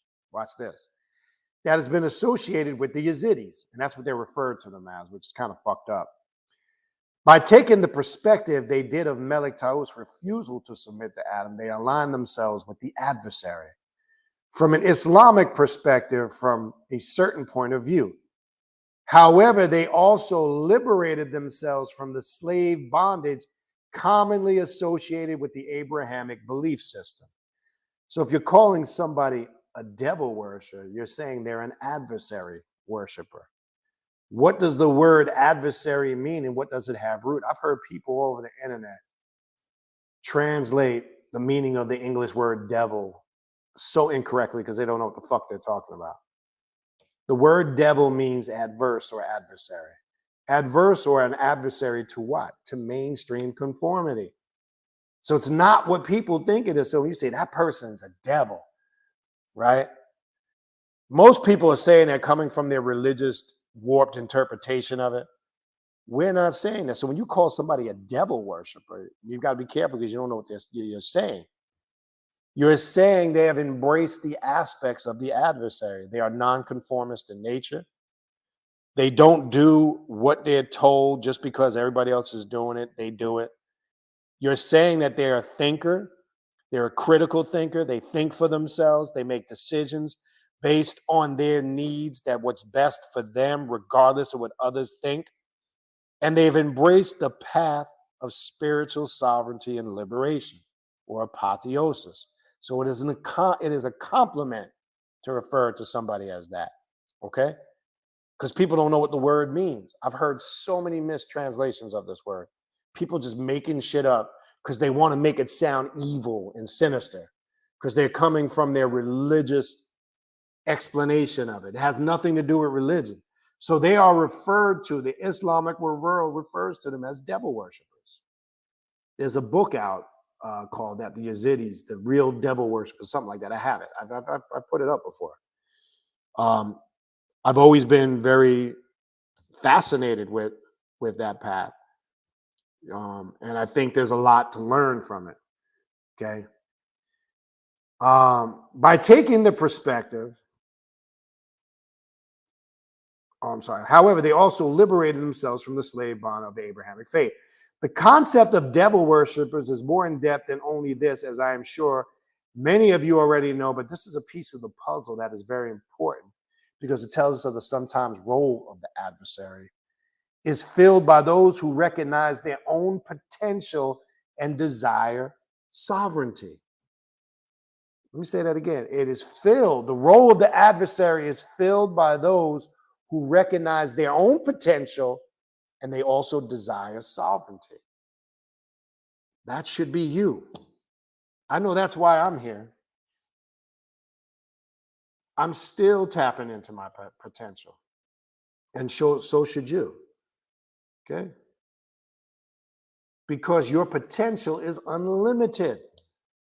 But you can't unlock that unlimited aspect of your potential, if you're still following things, worshiping things, putting your sovereignty, your spiritual sovereignty or your soul in the hands of an individual. See, some people still want to follow charismatic leaders and they want to be a part of groups who has some leader because it's a security blanket. It makes them feel comfortable and they feel like if I follow this religion or person or leader, it's going to take me to some promise. No. The helping hand that you've been looking for from day one is at the end of your arm. It's the only person that can help you is you. The God you've been looking for since day one. All you got to do is get up every morning and look in the mirror. That's where you will find God or goddess. You will not find God or goddess in the sky. You will not find God or goddess groveling, making salat in some masjid. You will not find God or goddess kneeling down in some church and putting your hands together and praying, looking up into the sky. That's all spookism. It doesn't work. It never will. You will spend your entire life searching for something that doesn't exist. And in that journey of keep searching for something you can't confirm, prove is real or exists, you spend your whole lifetime trying to find something that doesn't exist. When from day one, if you would have just looked in the mirror there, you would have found God. And then you would have realized it's an inward journey out, not an outward journey in. That's the problem with monotheistic faiths. It's an outward journey in. They teach you to look everywhere else but inside yourself for the creator. They have you looking outward everywhere, in the sky, out there, up there, over here, this, that, the other, and the third. Every distraction is created to get you looking away from the one place you should have been looking for, or looking into day one yourself. And that's why the 5% nation, for an example, came up with a very clever breakdown of the English word Islam. I, self, Lord, and Master, right? I see my brother Taj, yeah, typed Islam there. I, self, Lord, and Master, 100%. And as I've said before, the 5% nation lessons, the 120 is very occult in nature. Now, yeah, I know they ain't going to say that. But when we look at the degrees, they are very occult in nature. It's all about apotheosis, self-mastery, being God. And that's why to this day, and that's one of my first foundational roots of quote unquote being introduced to consciousness back in the mid to late 80s. But I read the 120 now from an occult perspective, and I still get a lot of growth out of it because I don't look at it the same way I did. Back then, it was more of a militant, I can't describe it, but it was a different time. It was a different era, right? Yeah. All right, what else we got here?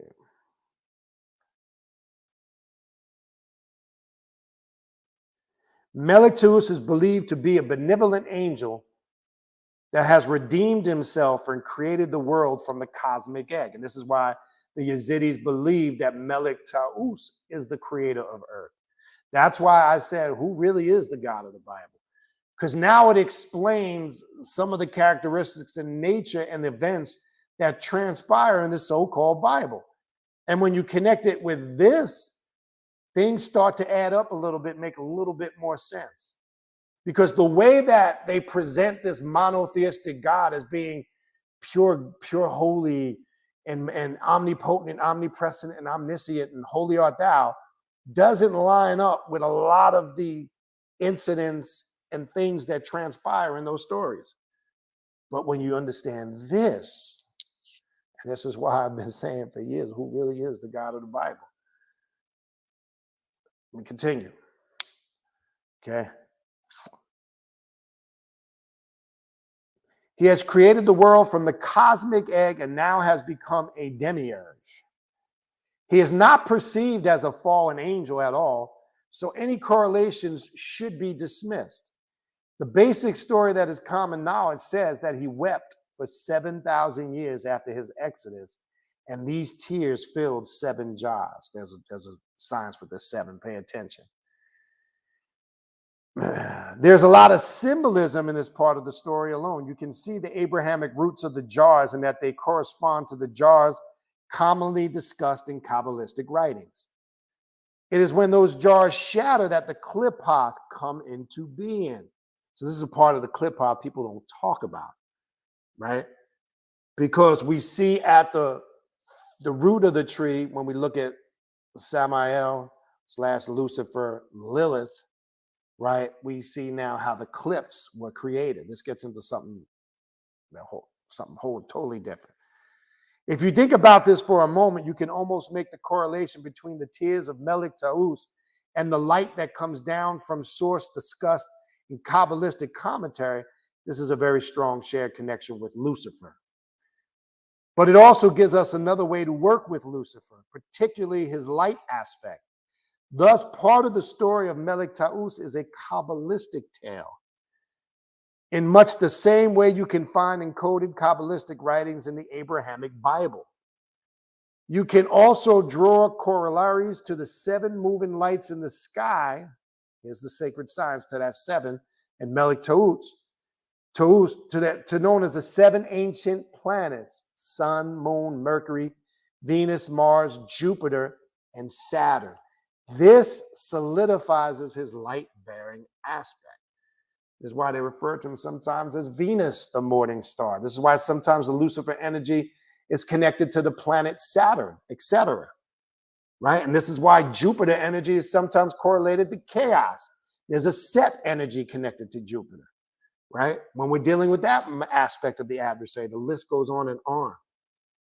Is there astrological and numerology connections to this too? 100%.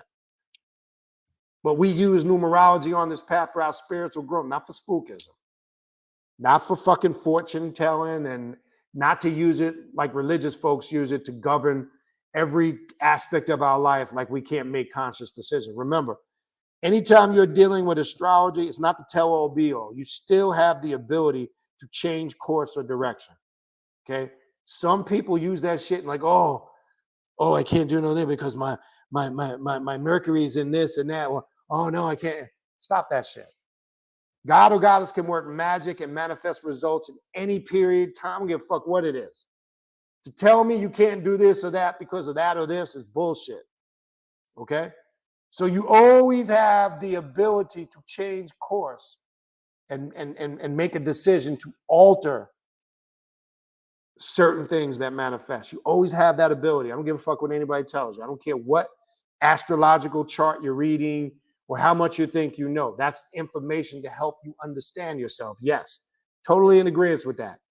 But do not use it as some criteria like a Christian uses a Bible. And unfortunately, you have people that do that shit. And it's quite comical. Oh, well, the moon is waxing in Jupiter.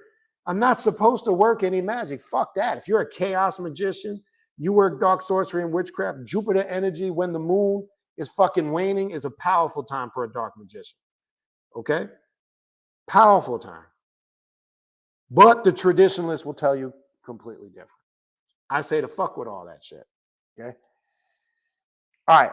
From the Yazidi point of view, Melek Taus was given the choice between good and evil.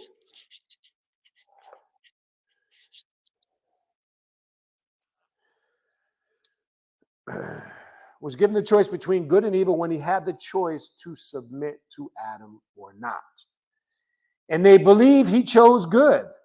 Therefore, everyone has within them the potential of good and evil. You're just as much as God as you are the devil, as they describe what God and the devil is.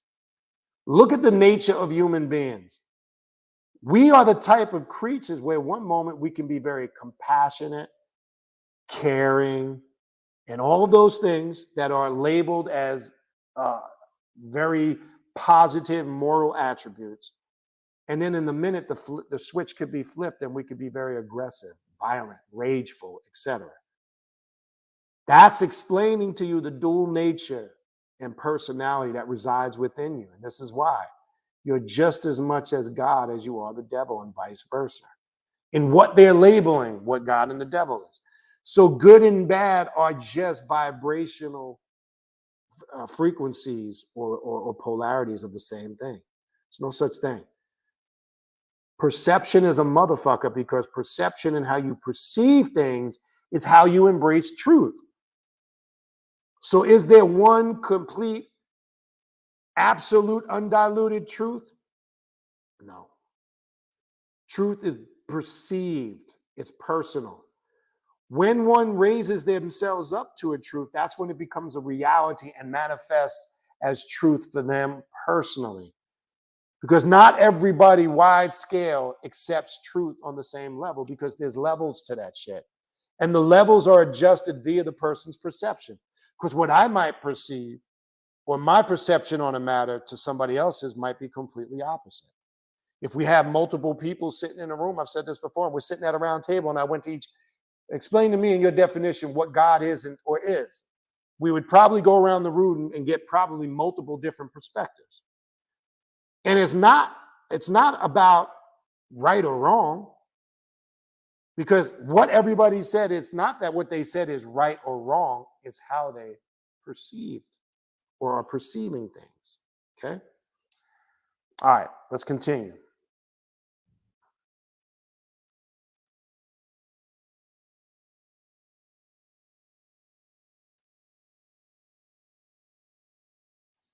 Hence, it becomes obvious, meaning the Yazidis, that they believe evil can be found in the minds of humanity. Another detail that is generally overlooked in his study is that the role of the Katiba, or the Book of Illumination, this is said to contain the words of Melek Taus himself. So to work with him, it would be wise to work or educate yourself to the knowledge on how to work with him. Okay. That basically is the gist. Now, one other thing I want to get into real quick, the Desert of Shaitan. We actually addressed that through the Iblis aspect. And that book, just for reference, if you came on late, that's the Awakening Lucifer book, okay? By Asenath Mason. So that the sections and what I was pulling, okay? All right. So having said that, let's go through, I would hope you guys have some questions, okay? I would hope you have some questions. Let's scroll up, start at the top.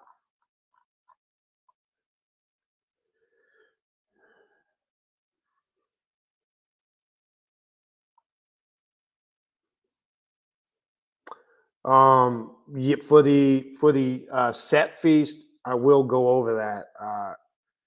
I will post it on the Patreon. Yes, there will be a few things you will need to get if you're going to participate in that. Definitely. Again, I would encourage everybody in the month of July to, in your own way, establish your own personal practice for that to connect on a deeper level. But I will address that in the class on Saturday. And I will post it on the Patreon. All right.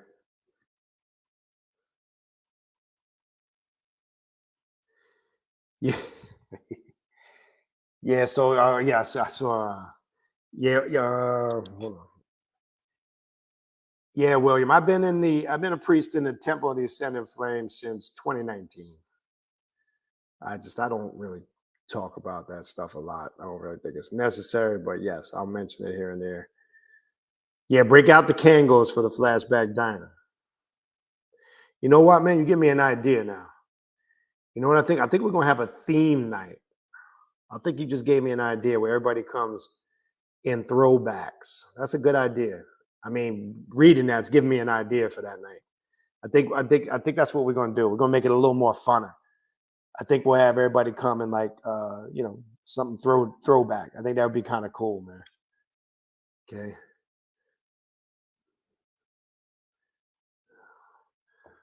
You know what? Let me see something real quick.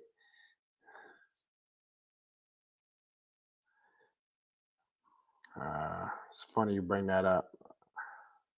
All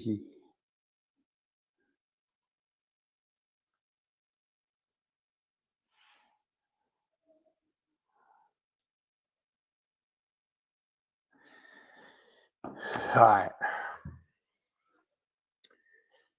Yeah, I think we will incorporate that. All right. So, Spilly and Nancy, can you talk about the assassins? There are many assassin orders, right? When you go back and you can, well, you can specify and there's a great book, right? He passed away. He was actually over he was a high priest. He started out in the Tahuti Lodge. Actually, let me grab the book. It's a really good book. In the OTO, he put out a whole book on the different assassin orders. Hold on.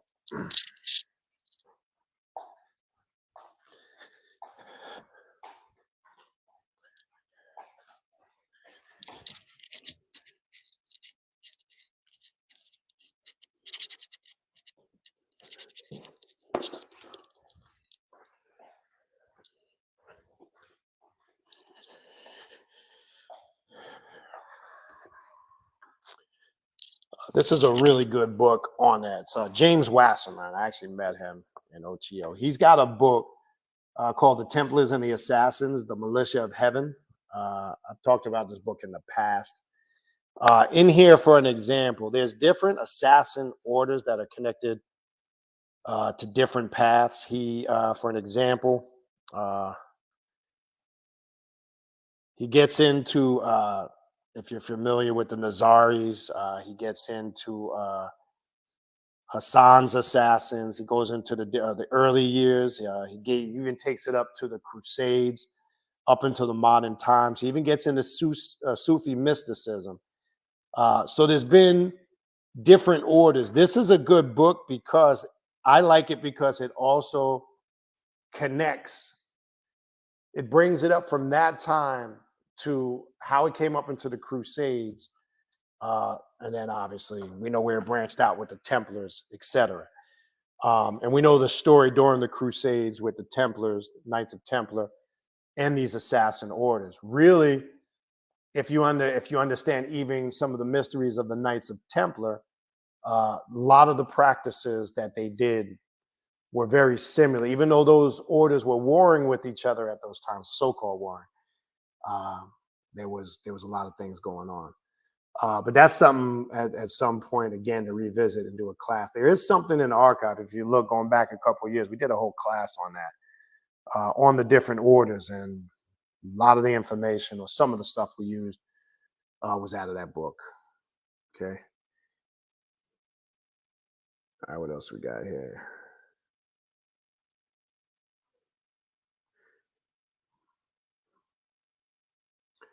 Again, the book was Awakening Lucifer by Asenath Mason. And again, for those that came late, next week's show, I know we got more people in here now than later. Asenath Mason was kind enough to send me her new book that'll be coming out shortly, Rites of Lilith. It's a really good book. It's actually called, the full title, Rites of Lilith, Grimoire, the Queen of the Night. She actually asked me if I could do a book review of the book on here on my YouTube channel, and I will. Okay. And actually, I was very appreciative of her sending this to me straight from the publisher. I'm in the process of going through it still, but I've gone through it front to back, but I haven't read the thing in its entirety. But I'm going to do a whole review, a live review on this, going through the contents of the book next week. And I can tell you this from what I've read and seen so far, it is a very detailed manual on how to work with Lilith. And the most, to me, my favorite part of the book is the back, that she breaks down and goes into every different manifestation or mask of Lilith. And she has different ritual work you can do with that mask, which I think, to me, why I say that's a great part of the book is because people, I think, are so blindsided to the very minimal aspects they understand about Lilith. But there's every form of working with magic in here with Lilith, whether it's vampire magic, sex magic, working with the clip path, you name it, it's in there. The book itself is damn near what, 500-600 pages, I think. And the artwork is beautiful. I can tell you that. If you like artwork, as I showed people earlier, you might have come late. And as you know, she is an artist. The sigils and the artwork are off the chain. So the imagery that you can connect with in this book is going to be very powerful too. So the next show, I will do a whole show reviewing that book and the contents of that book. Okay. So hopefully everybody can tune in for that. All right, where else we at?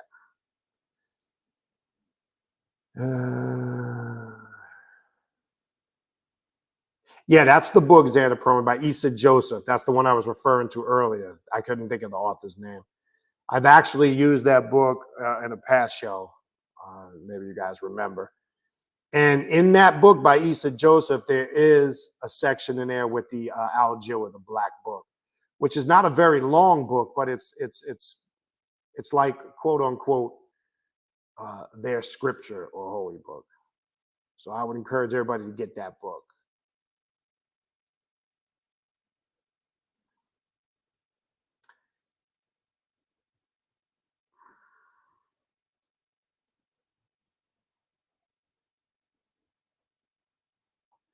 Yeah, Taj, I saw the text. I'm going to get with you. You will set up the time. Yeah, again, earlier, if you came late, when some of the things were coming up about finances, right? You're not supposed to be broke, okay? You can't have all this knowledge and claim to be this and that and have all this and be poor as a church mouse. It doesn't go hand in hand. This is a path of success, prosperity. And not that finances, I'm not saying finances is all of it, but it's part of it. And that's the problem with a lot of other spiritual paths, especially those lesser paths. Okay.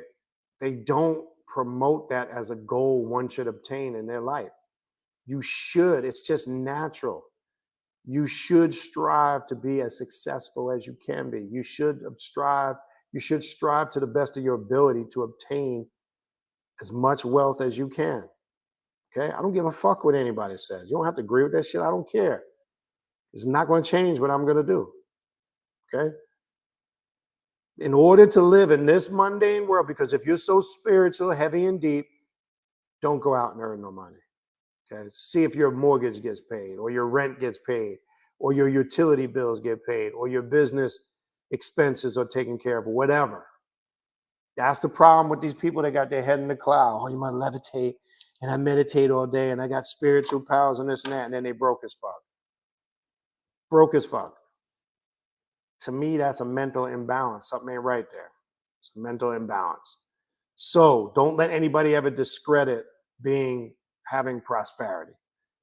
Okay. It's not a badge of honor to be poor. I don't give a fuck what anybody says. Okay. All right, what else we got? Yeah, we were talking earlier. See, Sperlin says you're working out. Yeah, we were to exercise too. Exercise and diet is important. Okay. Yes, this is a path of indulgence and freedom, but like I said earlier, if you came late, you must have some type of personal discipline. Okay. And that personal discipline comes by knowing yourself. So when it comes to, say, food, diet, and exercise, you got to know yourself. Right. And you can indulge in certain things. Look, some people have turned diet into some religious shit. That's out of control. But know your body. Your body will communicate to you. Know yourself. Right?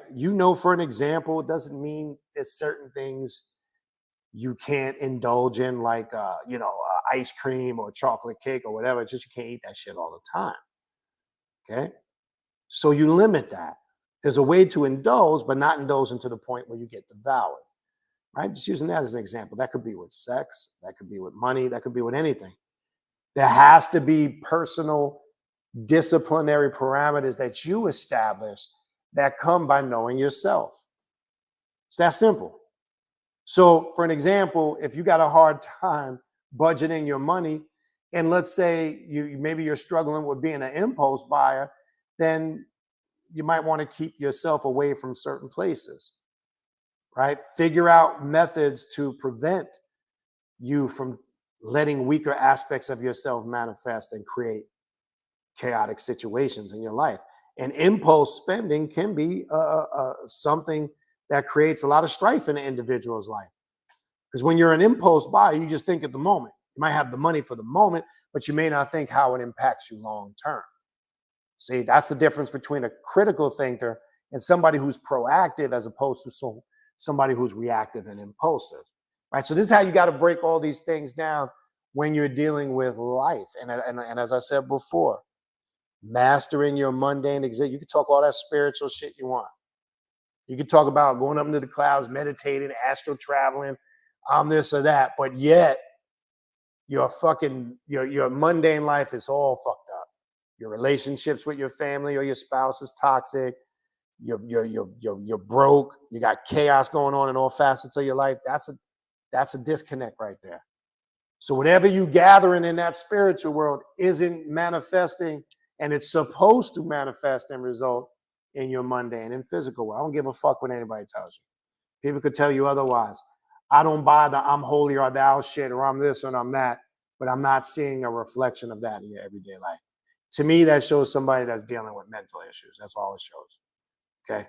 There has to be that harmony between your subjective consciousness and your objective consciousness. That's the goal. Be careful, all those people, oh, this world's an illusion and it's not real. If it's not, let me inflict some pain on you and show you just how real it is. Because if this is an illusion, then hey, let me take a bat and smack you upside the head and let's just see if that pain you feel is real or is it an illusion. Okay? And that's just to say symbolically, you must stay grounded and harmonized between your objective consciousness and reality and your subjective consciousness and your reality, because there's a fine line between that. Trust me when I tell you. All right.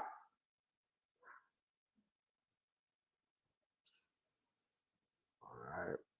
Shout out to Mama Muerte. What's going on?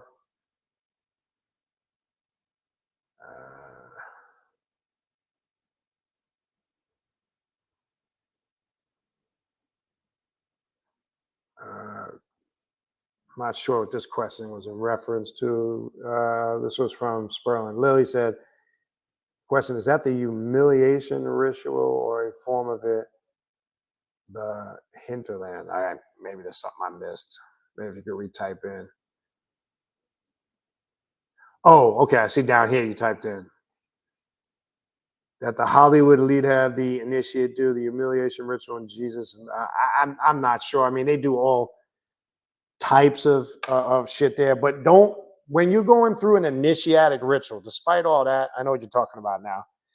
When you're going through an initiatic ritual, for an example, when one goes through, and I'll use the first 3 degrees in the Blue House of the Freemasonic Lodge, right? When you go into the lodge as an entered apprentice, right? You enter the anteroom, you're divested of all metals, everything is stripped from you, you're blindfolded, and basically you're just there. I'll just get into it briefly. You have one pant leg rolled up, bare, right chest, bare breast. You're basically stripped of everything. And that's symbolic. You enter the lodge completely without nothing. You're walking in, you enter through the pylons of Jachin and Boaz. You don't see that when you're blindfolded. And you're coming into the lodge blindfolded with nothing. Okay? It's not humiliating. Now, I know when they do it in Hollywood, it's something else because they got a whole nother twist on it. But when you go through an initiatic ritual, it's to show you don't need anything but yourself. It's to show you a lot of the things that we become dependent on in life. We've created that dependency in our mind. Because when you go through an initiatic ritual like that, the only thing you need is this right here. That's why I was saying what I was saying earlier. So the reason why you'll see a similarity in a lot of initiatic rituals like that, it's supposed to bring out the divine or the god or goddess in the individual. And the only way that can be done, very familiar with what you do on this path, I've said a million times, you get stripped down to nothingness. And in that nothingness is where you see the true divine self, right? Now, You are tested. I'm not going to get you lie. I'm not going to lie to you. You go through. There are some quote unquote, depending on the lodge you go through, there are some hazing aspects to the ritual where that's where one can either interpret it as being humiliating or as a test to bring out the divine. And it varies. I'm not going to get into the whole politics of a Masonic lodge. It depends on where you go through too. Like military lodges are the toughest to get through. And as I said in the past, my lodge at the time when I got raised up back in the 90s, my worshipful master, and it's just a title, nobody worships him. It's just the head of the lodge. He was a man, no fucking joke. He was a general in the military, and he put your ass through it. You talk about going through physical exercise. Yes, there's a lot of physicality to some of these initiations. Push-ups, sit-ups. So you can't do push-ups and sit-ups anymore. Other things. I mean, it tests you spiritually, it tests you emotionally, mentally, and physically. Right? And that's where you're going to have to be challenged overall. I'm just using that as an example. That's where you're challenged on this path. You will be tested and tried, and you will have to show and prove to yourself more than anybody else that you are who you say you are. Okay? Because we can say we're a lot of things. It don't mean shit. Okay? We have to confirm those things through our actions, right? And more so, first person we got to confirm it to is ourselves. All right. All right, what else we got?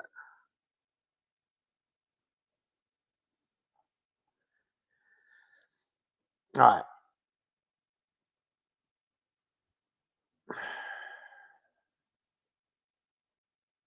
Yeah, and Taja kind of hit it on the head. It's a ritual to get you to surrender your own individual will / ego. Exactly. Because you're going to find out. That's why when I say you're stripped and divested and brought down to nothingness, it's also going to make you aware, like Taja said, how you have fed those false aspects of your ego. And we talk about the ego all the time. The ego isn't a bad thing. It's only a bad thing when you abuse it, right? Your ego is also what protects you. Your ego is what gives you the willpower and the strength to stand on your own, to speak out for yourself, to make conscious decisions. All of those aspects of the path of self-mastery come from the strong points of your ego. But your ego can also be delusional, get you into a lot of fucked up shit. You can think in your mind you're something you're not. You can say something in the moment. Your ego, when you're dead wrong, but you're going to sit there and continue to deny it, that's a false aspect of your ego. Or when you get caught doing something and you're still in denial, that's a destructive aspect of your ego. Or when you hate on something or somebody just out of personal hate or jealousy, or those are all weak aspects of your ego that can devour you and destroy you, right? So one of the things we really do an in-depth work on is understanding the ego and how it works. Whereas other paths will tell you to completely destroy and eliminate the ego. That's a bunch of bullshit. Okay, that's that religious spooky bullshit. Okay, so yes, you must understand your ego and how it works and how it benefits you and how it can hurt you. So all aspects of the ego ain't bad. It's okay to be egotistical in certain phases of your life. And sometimes people confuse confidence with having an ego. Because confidence and arrogance, there's a thin line between confidence and arrogance, right? A person can be very confident and somebody can interpret, oh, they're very arrogant and egotistical. Well, that may not be the case all the time. Maybe they're very confident in what they're doing, right? Now, don't get me wrong. Sometimes it's the flip. Sometimes somebody's just an egotistical jackass. That happens too. But I'm showing you both sides of the spectrum. It's not one-sided. It's not like how they always told us years ago in Lighter Paths, suppress your ego. Everything about your ego is a negative. Your ego, blah, blah, blah. That was all bullshit. Okay? All bullshit.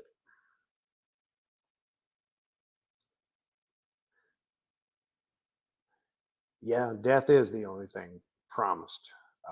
But again, it's nothing for us to fear, as I said earlier. We just know it's a greater step to a higher transformation. And as I said before, This existence, you're living to die. Don't confuse this existence and this world you're living in at the moment. Because the moment, as I said many times before, the moment you exited the womb of your mother, you begin to die, to live again. Think about that shit for a minute, okay? Because as you get older, certain things start happening. Age creeps in, your physical body starts to deteriorate. It's all part of the cycle process. And you go back to the essence, right? So the question you must ask yourself, is this really living? When people say, I'm living, are you really living? Or are you living to die again so you can truly live, right? Because where you came from, that was where you connected with your, if you want to call it a state of tranquility, because I've said before, one thing you always remember when you lived in that chaotic, watery abyss in the womb of your mother. To this day, as an adult, some of you still do it. You could be on the couch in bed. You still curl up into the fetal position. You do that because you never, ever will forget that in the womb of the great mother is where you were the most at peace with yourself. Not false peace, not illusionary peace. But you always remember in that fetal position because it always reminds you when you were in the deep womb of the mother, right? Regardless, even if you have a bad relationship with your mother, it doesn't matter, okay? You still do it, whether you're conscious of it or not. So we must understand life and its existence. And that's why it's important to live the best life you can while you're here. Don't look at this as some dreadful, negative thing, because how you live here is going to determine what type of transformation you have. Because if you're living a miserable, pissed off, angry, toxic life, you're going to have a rough transition. That transition to the next phase is not going to be smooth for you. When somebody lives a very happy, successful, and fulfilling life, they usually, for the most part, transition in a more, uplifting way, as opposed to somebody who's just devoured by their chaos. So part of this living in this existence and understanding yourself is to get yourself ready for that great initiation that I like to call, because that's the great initiation, right? And then we don't want to get into the whole reincarnation thing. Now, we've been here many times before. This ain't our first time here. Okay. So some of you know that, and some of you know why you have come back here and why you have work still to do here. And some of you know what's getting ready to happen, right? I'm not saying all, but some of you know. And then knowing that, it gives you knowledge of how you must proceed forward, right? So when they say things like this world is an illusion, this and that, it is in regards to those aspects. Okay. That's why I say people get it twisted. All right. Because what we're calling this world and this existence literally is the blink of an eye. It's the snapping of a finger. What you're thinking is a lifetime is just a speck or a moment in existence, literally. Right. And I know that sounds crazy, but you're going to find out that's the reality. Okay.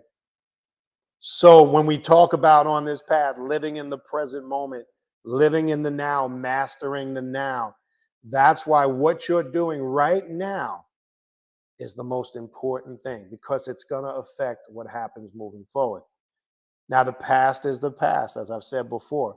You've stamped that into this cycle of time. I've said that many times before.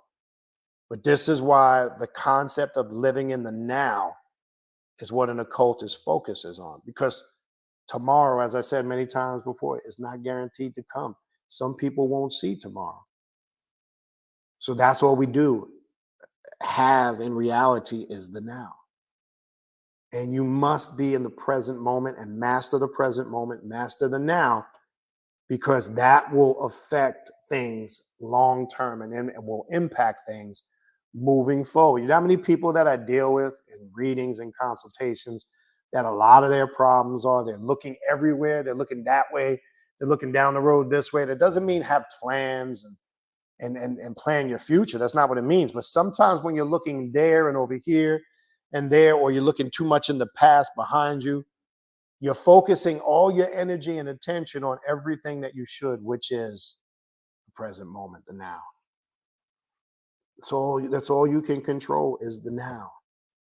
Okay, because you could talk about what you want to do 2 weeks from now, 3 weeks from now, a month from now, 5 years from now, but it's not guaranteed. But what you're doing in the present moment is real. And in that manifestation of the present moment of you creating results to change your life can create different types of futures for you. Think about it. I said futures plural for a reason. Think about that for a minute, right?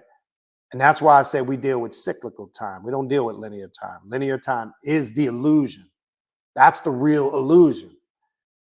Okay.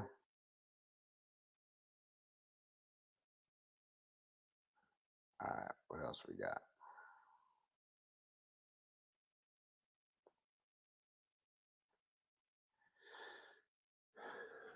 Looking for questions. Yeah, and then there's something here. I know you were commenting to Mr. Magic, Mama Morte. It never stops, right? Never ever let your guard down or let your foot off the gas. I say that all the time. People make that mistake on this path, and they can make it by sometimes things are going real good and they ease up on their ritual work. You should always be doing consistent work. It's the same thing. I use the car analogy. You could have a high performance sports car, but you must do the maintenance on it. Oil changes, tire rotation, whatever the maintenance is. Because if you stop doing the maintenance on a high performance car, it's not going to be a high performance car anymore. It's the same thing with yourself in the spiritual path. Just because things are going good, still do your regular meditations. Still connect with the deities and spirits you've established relationships with, right? You don't always have to do a working to obtain something. Sometimes you could just do a working to increase your knowledge, your wisdom, and your understanding. I do a lot of work for that most of the time, because I find when your first goal is knowledge of self, all of those materialistic things start to come. But a working can just be done to grow. That's it.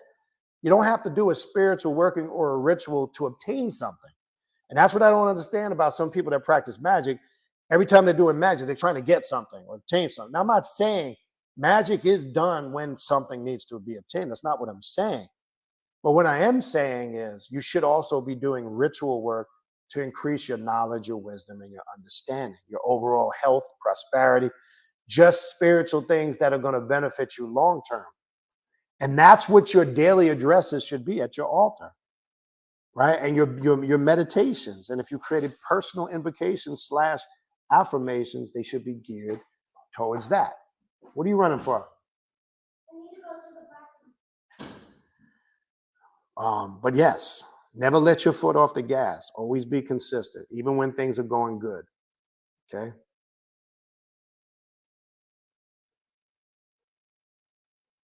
All right, what else we got? Yeah, get the likes up. Make sure you hit the like button, subscribe to the channel, hit the notification bell.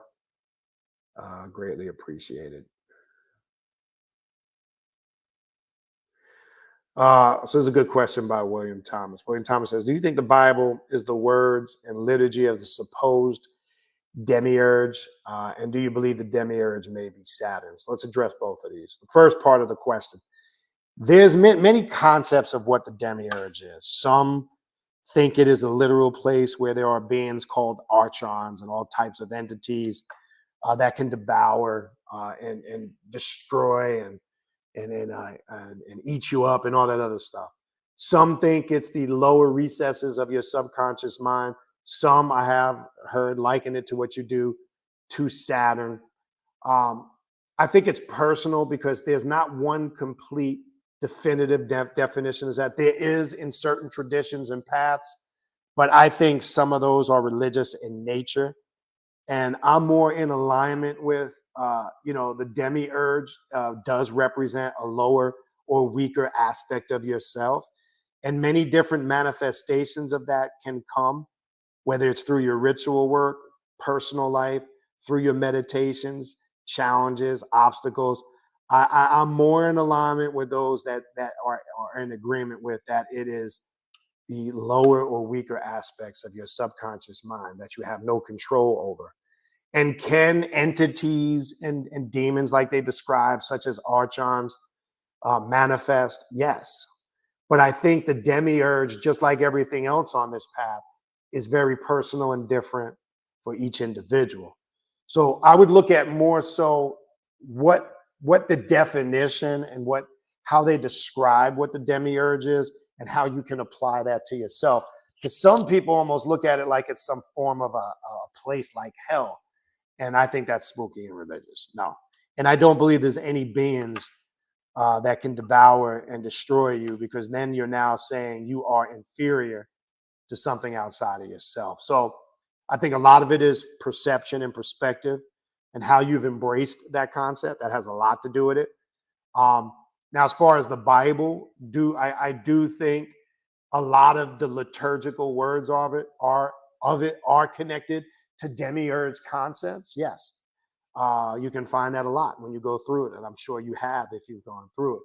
But again, I think a lot of it's going to come from the practitioner, what they've studied, their experience, where they are in their journey, and how they're perceiving that. Not just with the demiurge, that could be with a lot of different things.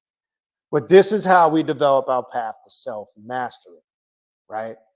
You have to take into account how are you perceiving it as far as on your journey, your path, and how is that affecting you moving forward, good or bad?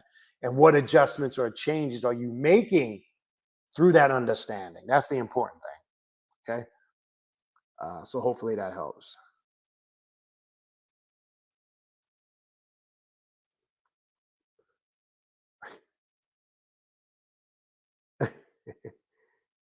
This is activating me right now. That's Cranky Z. You guys got some creative avatars, I'll tell you that. I can't keep up with it. Mama Muerte says, speak on it, Benny. That toxic cycle keeps coming back until you finally learn. Yes. And that's all karma is, people. Choices and decisions. And that's why it keeps coming back around, because of the decision. Every single choice you make has a cause and effect. That's what karma is. John, are you okay? Cause and effect, because the decision you make, regardless of what caused you to make that decision, there's an effect to it. And regardless if it's labeled by somebody on the outside or you, good or bad, you will have to deal with the effect of that decision. So that's what keeps a toxic cycle continuously coming back around. You must have, when that happens, you have to evaluate your choices and your decisions. It's not, karma's not some spooky thing that's going to come back around tenfold, it's going to get you. You can control that too by the choices and the decisions you make. It's that simple. Don't spook it out. Don't get into all this spooky hocus pocus and make it more complicated than it is. You make good, sound decisions that impact you long-term in a positive, personal way, your life becomes less toxic. It's that simple. I wish I could give you some more deeper explanation to it, but it's not needed. Okay? If you know, for an example, if you know you're a compulsive spender, stop. Create more creative ways where you can manage your money correctly. If you know you like eating junk food, stay out of junk food stores and make better decisions. If you know if you're not happy with your body type, exercise and get in the gym. Don't bitch and complain and moan. Okay, I'm just giving you examples. Sometimes we make things more complicated than it is. If you know something isn't good for you, eliminate it, destroy it, annihilate it. It's that simple. People want to turn it into some deep hocus pocus shit all the time. But yeah.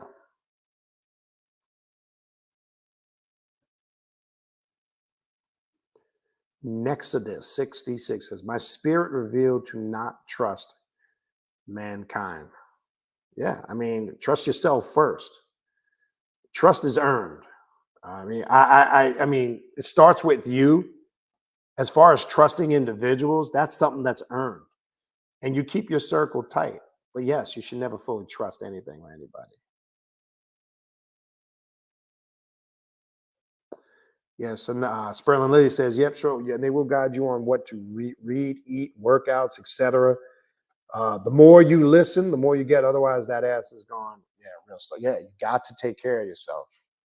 And, you know, fortunately, as we get older, it becomes more critical. You know, I mean, some of you young bucks can eat anything and it doesn't affect you. I was at that point years ago. I remember going back in the day, me, one, two of us, three of us, we can go get a sack of White Castles and polish them off like it was nothing, no effect. Can't do that shit now. Certainly your body will communicate to you. It will tell you, okay? And especially as you get older, your body will let you know, this shit don't agree with me no more. Don't eat it. I know it's tough. You might like something. I struggle with that sometimes. Don't get me wrong. Sometimes it might be spicy food. Remember years ago, you might have been able to eat a spicy dish, a very seasoned dish that you like, but now your body's like, yeah, you can't do that shit no more. So got to listen to yourself. There's that word, behoove. Oh, it would behoove you. Yeah. All right, what else we got?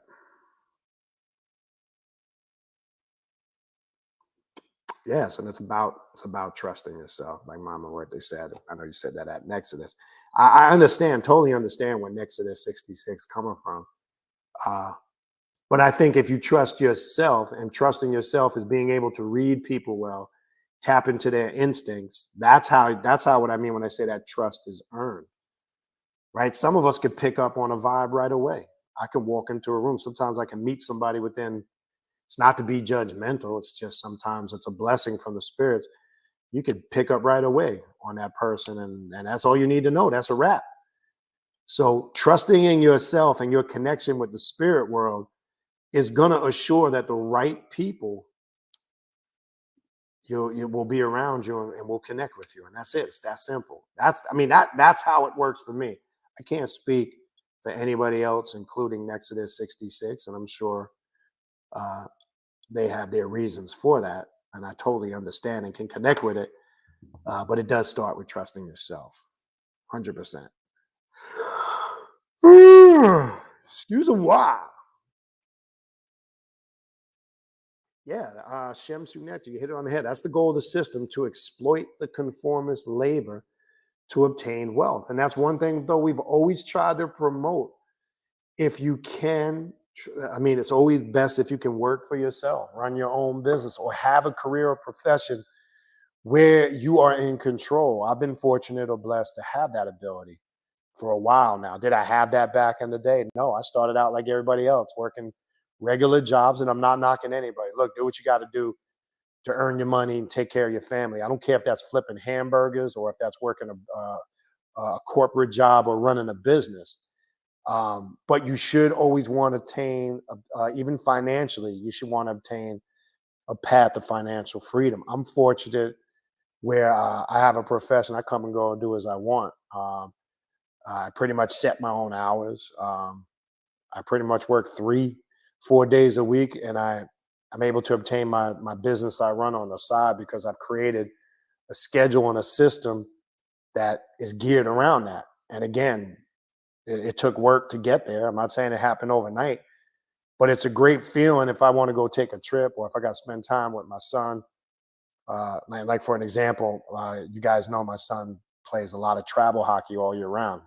Started seasonal, but now it's all year round. So I can pick up and go. And to be able to do that for him, I would have to have a flexible schedule. So I could take a trip in the moment. I could, be here or there in the flash of an, blink of an eye, because I have that liberty and freedom, and it's a great feeling. Couple that with having spiritual sovereignty. This path is an overall path to liberation. And that's what I mean about living in this mundane life, having that freedom spiritually and having that freedom in your physical mundane world. It's a beautiful feeling. I tell you this, life is enjoyable and good. I know there's a lot of things going on in the world. I know there's a lot of, crazy shit going on out here. But it's almost like when you're locked in and things are going good, it's like your universe exists within the universe. That's the best way I can describe it. I can tell you life is good. That's the best thing I can tell you. I enjoy every facet of life. Is it perfect? No. Is there issues? Yes. But overall, It's good. Like the little things, please. I like to get up in the morning again, seeing the sun, blue skies, crisp air. It's a high for me to go to the gym and just exercise and do all these things. Just the simple things in life are huge blessings. I'm not talking about anything huge. I mean, you start to when you're locked in on your path, you start to appreciate the little things in life as great, huge things. I can't describe it. You know, it's a blessing to be able at any time, any moment to go eat whatever you want to eat. Some people don't have the ability to do that. So when you're bitching and complaining, think about what you do have, not what you don't have, right? I mean, it's a great feeling. I don't have to worry about going into a restaurant and watching my pockets. You understand what I'm saying? I mean, we're not gauging things on materialistic things, but what I was saying earlier is we shouldn't live like that. If you're gonna go out somewhere, you go out, right? If like sports, huge hockey, it's a blessing to be able to have season tickets and for the first time this year attend every playoff game and go to the Stanley Cup Finals. You know how and to have that experience for my son, shit, come on, man, come on, man. These little things like that in life become huger. They become bigger, and there's nothing greater when you have that liberty and freedom to do as you please without restrictions. So yes, when it comes to that, and that's a powerful statement by Shemsu, we should also be attaining financial freedom too. Right? I'm gonna get around and I paused it, I put it off, but I'm gonna do it on Patreon only. I'm gonna show people, and a huge step in that is credit to debit ratio. Credit to debt ratio. I'm gonna show people how you can get that score right at 800.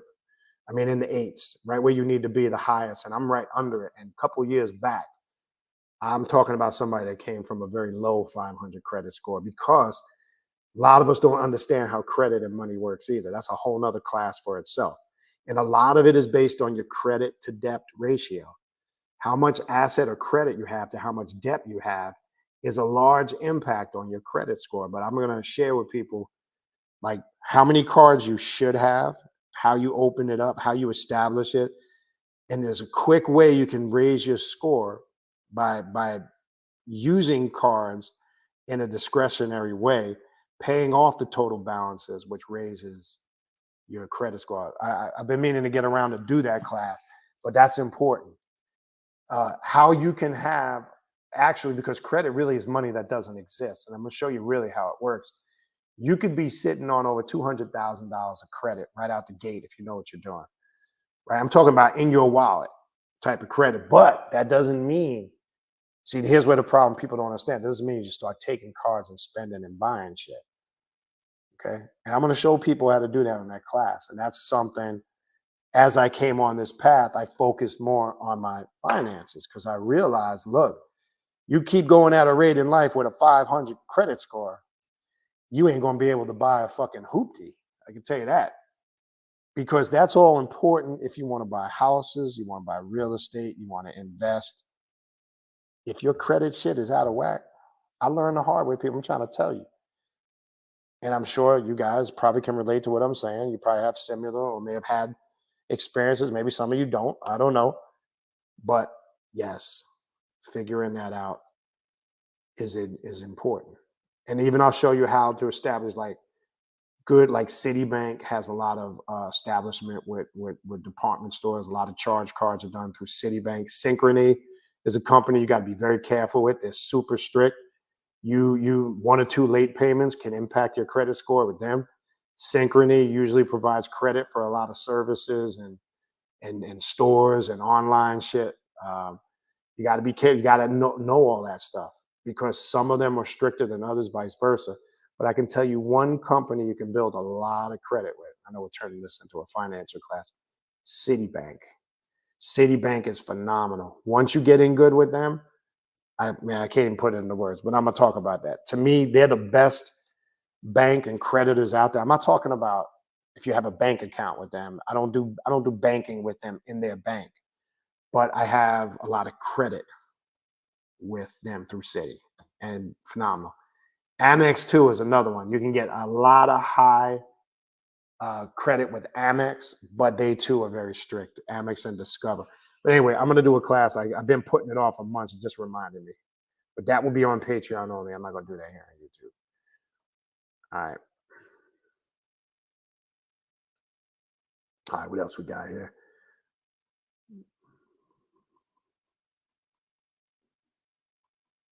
Looking for questions. Looking for questions.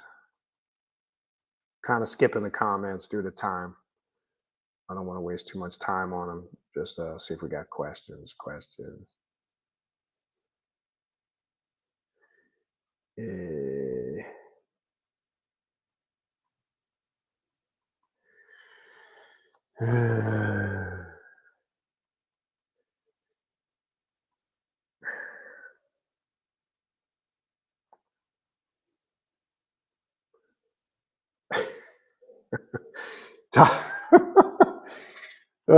Taj is gonna have you gonna wear the raccoon hat with the gazelles. You're gonna have on your sheepskin. No, but seriously, I think that'll be fun, Taja. I think we should do like a throwback '80s hip hop. I think that would be fucking cool. I know people, but I think we should. I think we should come in like straight-legged Lees, shell-top Adidas, bombers, sheepskins, gazelles, raccoon hats. I think that shit would be cool as hell, man. So I think we're gonna do something fun like that. Let's make it a little fun instead of a regular meet and greet. I think we'll do that shit. Have like a little throwback. That should be cool. Xander promo. What book? This book does. The Templar and the Assassins does. It does cover the Hassassins. I don't know. Not the Awakening Lucifer book. It doesn't really get into it. If that's the one you were talking about, I think you were talking about the Templars and the Assassins. It does. It gets into it. Okay. Yes, Vlad Dracula, Order of the Dragon, another good study. Yeah. There's a lot of draconian vampiric orders out there. A lot of information in books. I always encourage people to. I explore everything, man. I study everything to the best of my ability. Obviously, we're not going to be able to have everything, and that's why it's good people share. But yeah, I would check that out too. I know I just did. I had what was it the other night, the day before? I had a client. They're doing the Dragon Rouge, which is really another draconian path. But any of those paths usually deal with high forms of self-gnosis and transformation. So I always recommend them. Always recommend them. You know what, Mama Morte, I keep being told that I've got to get on it about writing a book. And I keep making the excuse for time. And I got to stop making that excuse. It's just I got so much shit in my head, I don't even know where to begin. That's the problem. I got an idea. So I think I need to take a topic and just focus on that, because if I wrote a book, it'd be all over the place. Yeah. I got to get on that.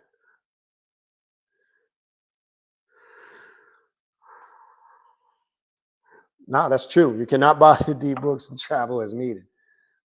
All right.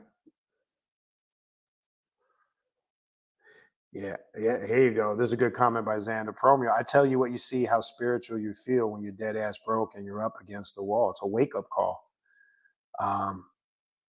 And again, I'm not trying to make everything and be judgmental and everything is about finances and wealth. But let's keep it real, people. It is an important part of living a productive life. There's a saying, and I can't remember where I got this from years ago. Might have been my father. Might have been an elder. There's a saying that was pumped into me years ago.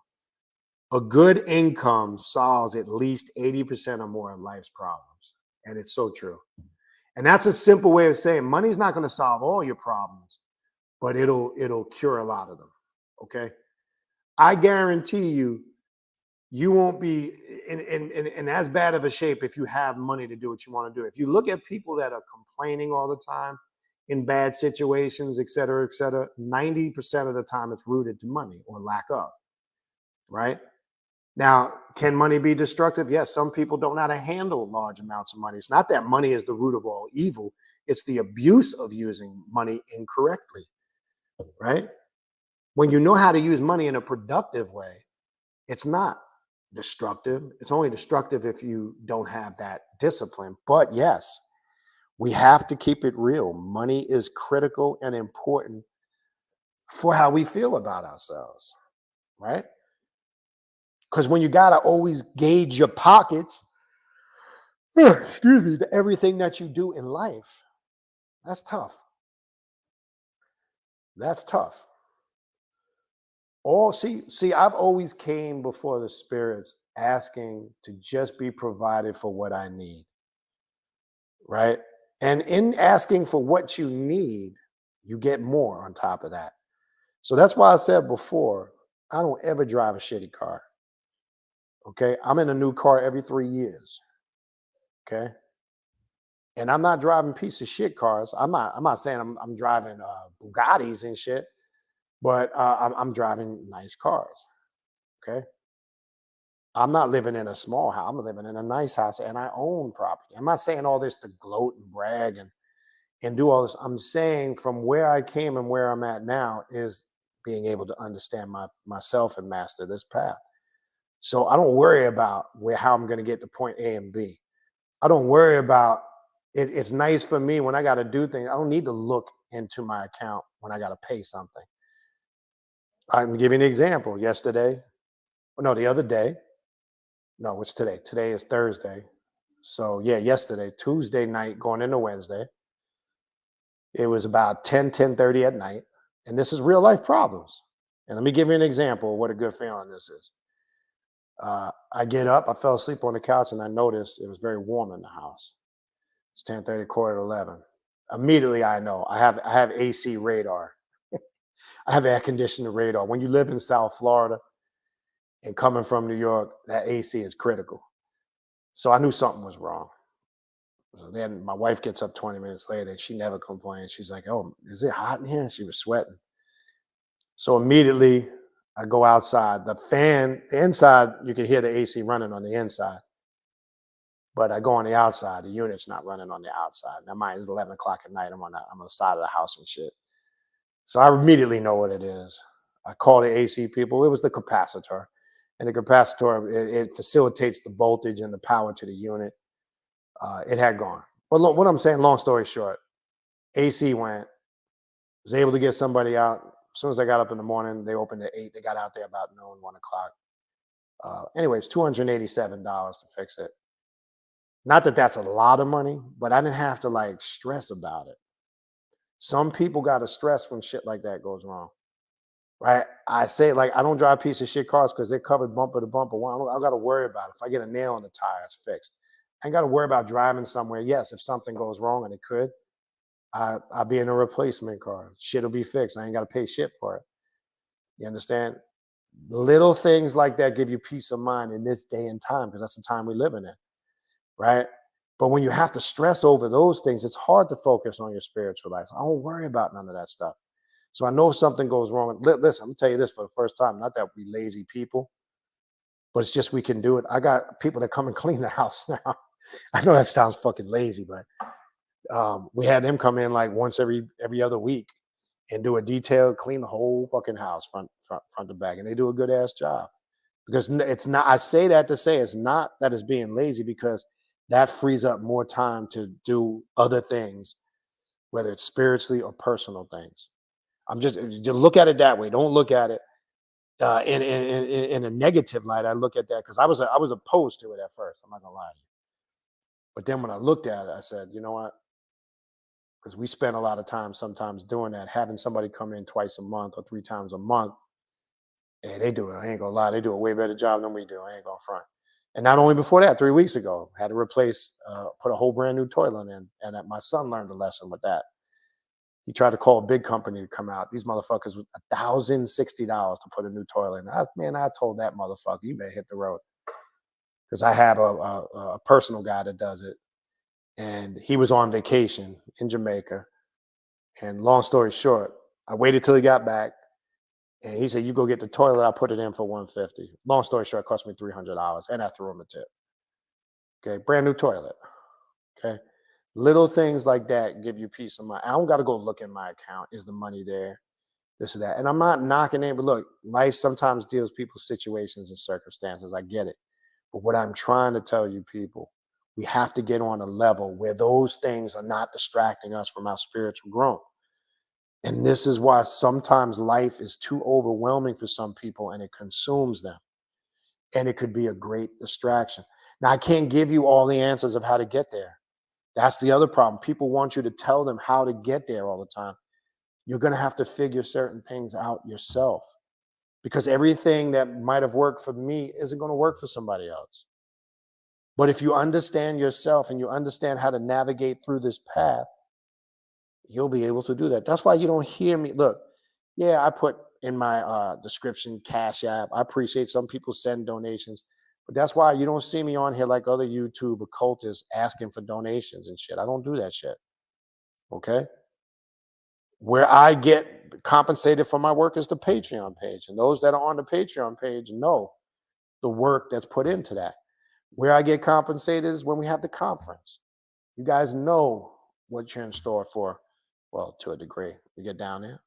But yes, I do appreciate those that just send support, because this is time. I look at time as money. So this is why I wish I could be on here like some people 5-6 times a week. I just don't have the time to do that shit. I enjoy doing this, but I got to do this when I have the time.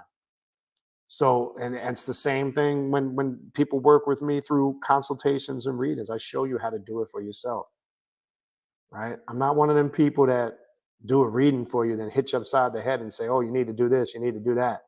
And it costs all this type of money. No, that's not how it works. Not if I'm teaching about a path of self-mastery. You got to learn how to do it for yourself. The only thing you need sometimes is the guidance. This is where it comes consulting with elders or doing readings or divinations to give you that knowledge and that know-how. That's what knowledge is. I look at it as know-how. Know-how to what? Know how to do it for yourself. Okay. But yes, we must get ourselves on that level. Very important. Like, this is other thing people say to me, and I have no problem doing it. People will say, hey man, why don't you come to my state and do a class? Well, set it up. All you got to do is simply look. All I ask you take care of getting me there. Just cover the cost of getting me there, and however you run the function, if you're charging a percentage of whatever you charge, or however you do it, or a flat rate, all I'm saying is compensate for the time.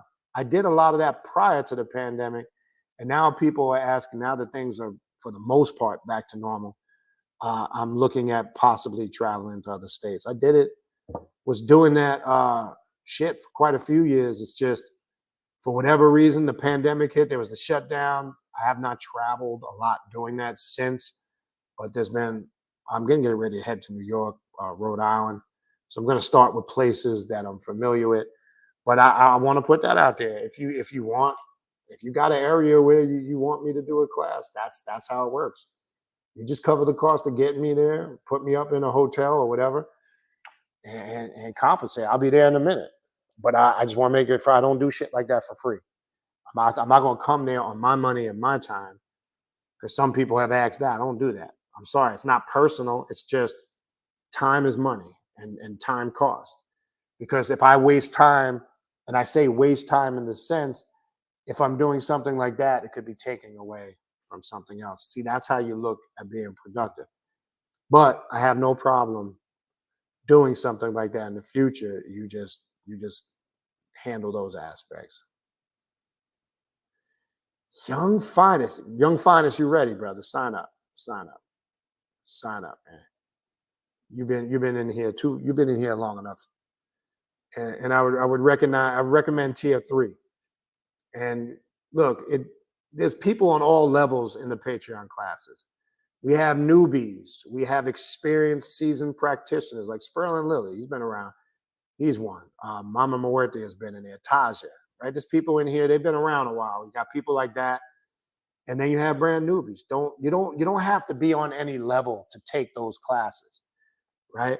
there's work in those classes to help you along the path. And then when you're in on the Patreon, you always have access to message me through the Patreon if you got a question on something. And for those of you who've been in there, for the most part, I'm pretty good on getting back to you quick.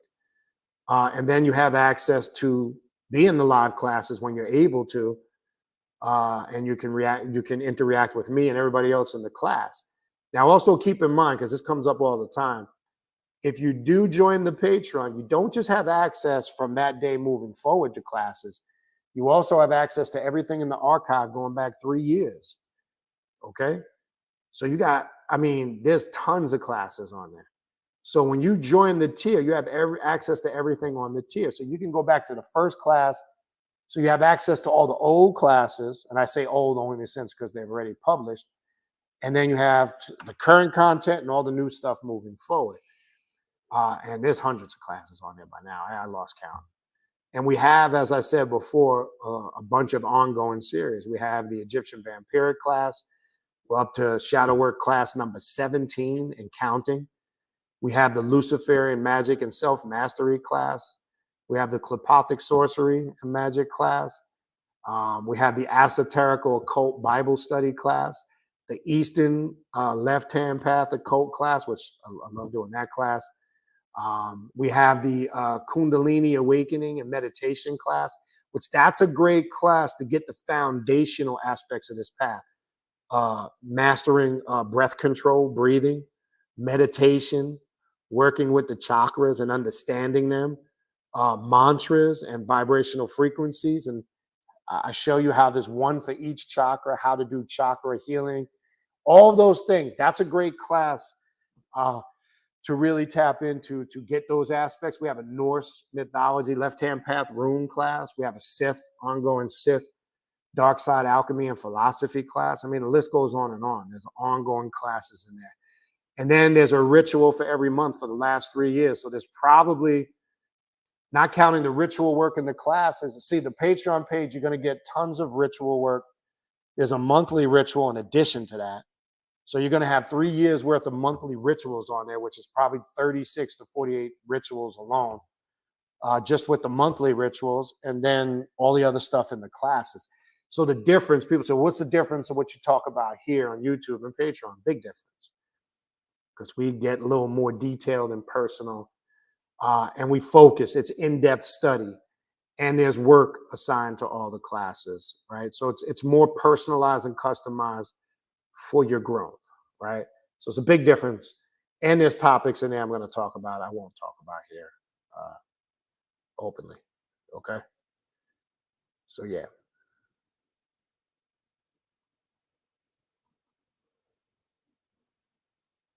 Sylvana Studio. Hi there. Hi there, Sylvana Studio. How are you?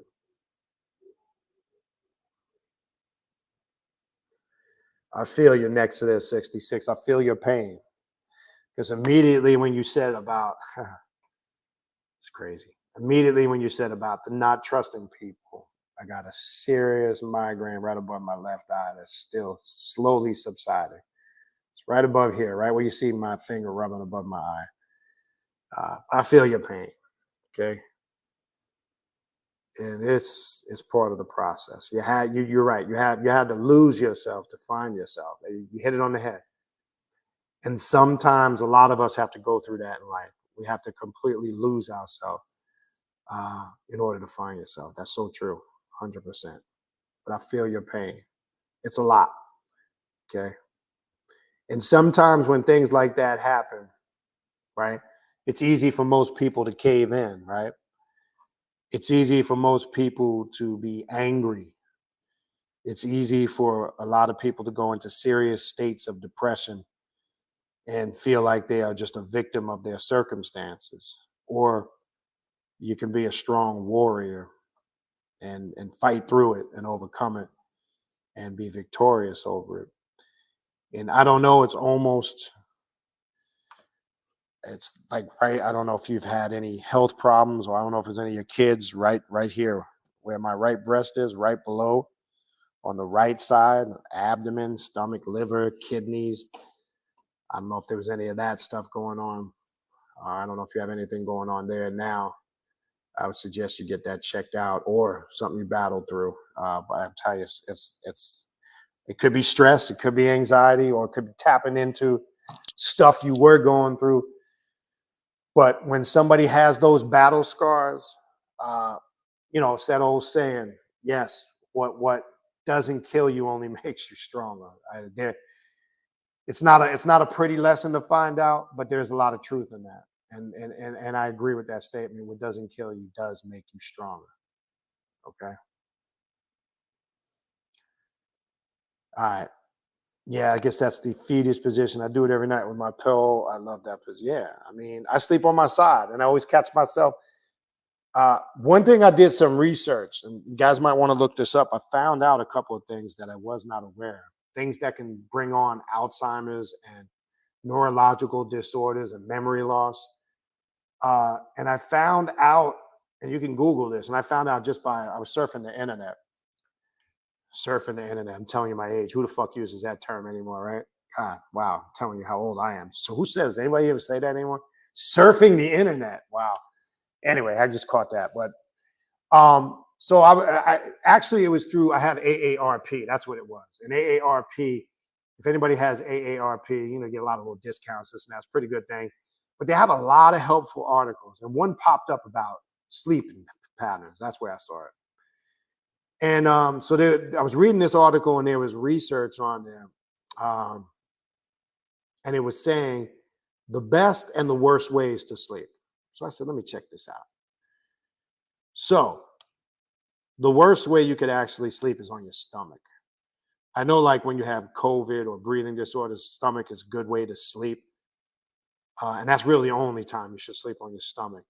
But they say sleeping on your stomach can speed up Alzheimer's, memory loss, and create long-term breathing and circulatory problems, which I didn't know that. I'm not a stomach sleeper, but unfortunately my wife is. She has some tendency sometimes to sleep on her stomach. I told her she got to stop that shit. Sleeping on your right side are also circulatory problems. They were saying neurological disorders because of the impact it has on the organs. And I was always told sleeping on the left side is not good because it puts too much pressure on your heart. But they say sleeping on the left side helps with the digestive process, because the way the body is situated, if you sleep on the left side, you tend to digest better. Now, I can tell you that's true because once in a while, in a blue moon, because back in 2019, the only time I've ever gone to a hospital and had surgery, as you guys remember back then, I had my gallbladder taken out. And I know occasionally I will get acid reflux. Not bad. It just like be a little indigestion. But I notice if I do sleep on my side, it definitely feels better in regards to that. Okay. I mainly sleep on my right side. And I'll switch right and left, but I always just first start out on my back. Now they say sleeping on your back, if you do, it should be slightly elevated, because sleeping on your back can bring in, again, it can enhance memory loss and Parkinson's and Alzheimer's and all that type of stuff. So they're saying you shouldn't. I always thought sleeping on the back was good. Now I can never stay sleeping on my back the whole entire night. I'll start out like that just to get comfortable, and then I'll turn on the side. But I'm a side sleeper. I don't even know how the fuck this came up, but just something to throw out there. Sleeping patterns, breathing. Oh, about the classes. That's how it came up. Yeah. And the fetal position.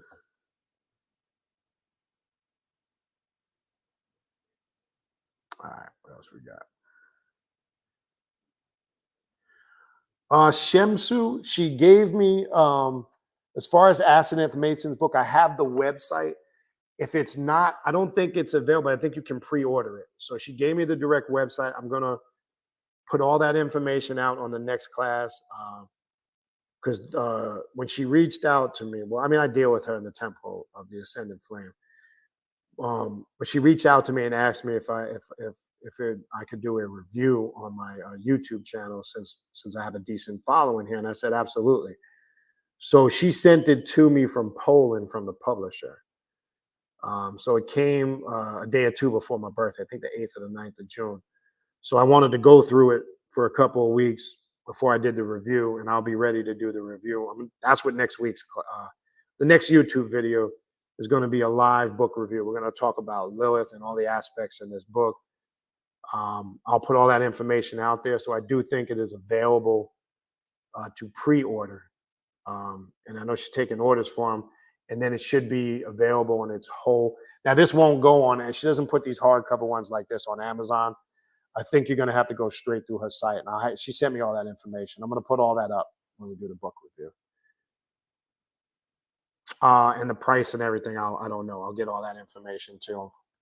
She sent me a link, so I'll open it all up and we'll get it all up there. And you guys should, those that want access to it. Now, I can tell you from, like, I purchased some of her other hardcover books,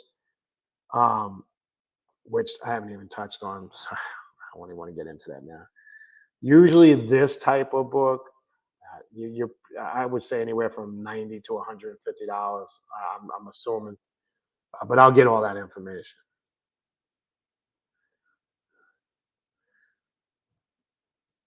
Yeah, the soft cover. If you saw it for 60, that's probably the soft cover. Or put the link in there. There it is. No, that's not Lilith, the Dark Feminine Archetype. That's not the book. See, you put that link in there. That's not it. That's an older book. This one is called. Hold on. This is Rites of Lilith, Grimoire of the Queen of the Night. Okay. And actually, let me see if the website's right on the inside. Maybe she put it on the inside. I think it is.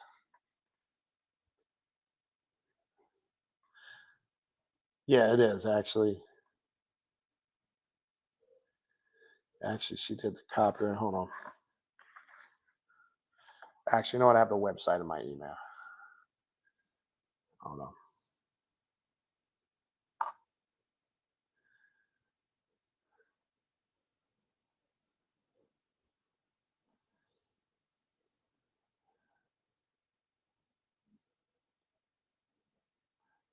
I give you guys the website. You go there.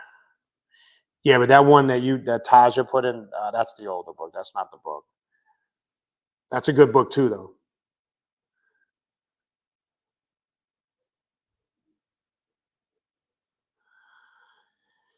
All right.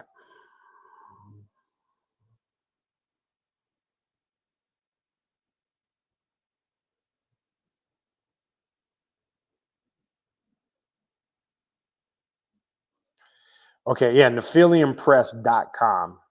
That's the ordering link, and you can order it, yeah. Let me see if I can pull it up. Yeah, NephiliumPress.com. Hold on one second.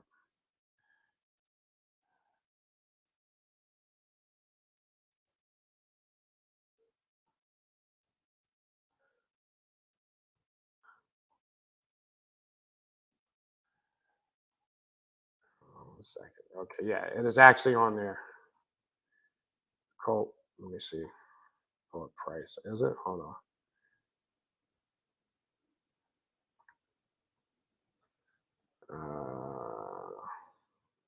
Hardcover. Yeah, it is. It's right. $60, which is cheap for the amount of information that's in this book. That's cheap. And some of her other hardcover books are way more than that, like her sex magic book and some of her other books. I'd hop on that in a minute if I was you guys. And I see the Goetic Grimoire on there.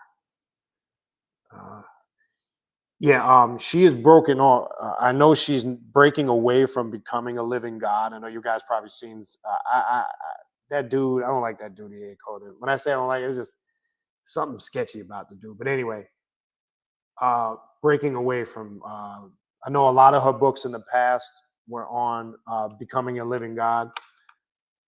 But now she's started this website. She's going to be doing it herself, not really selling them through there. But I'd hop on that. For that price. I'd hop on that. And yeah, it's nephiliumpress.com. Okay. NEPH. Let me put it in the nephiliumpress.com.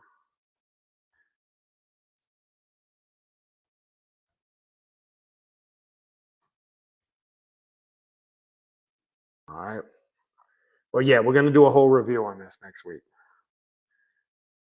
All right. What else we got? All right. Take a few more and wrap this up.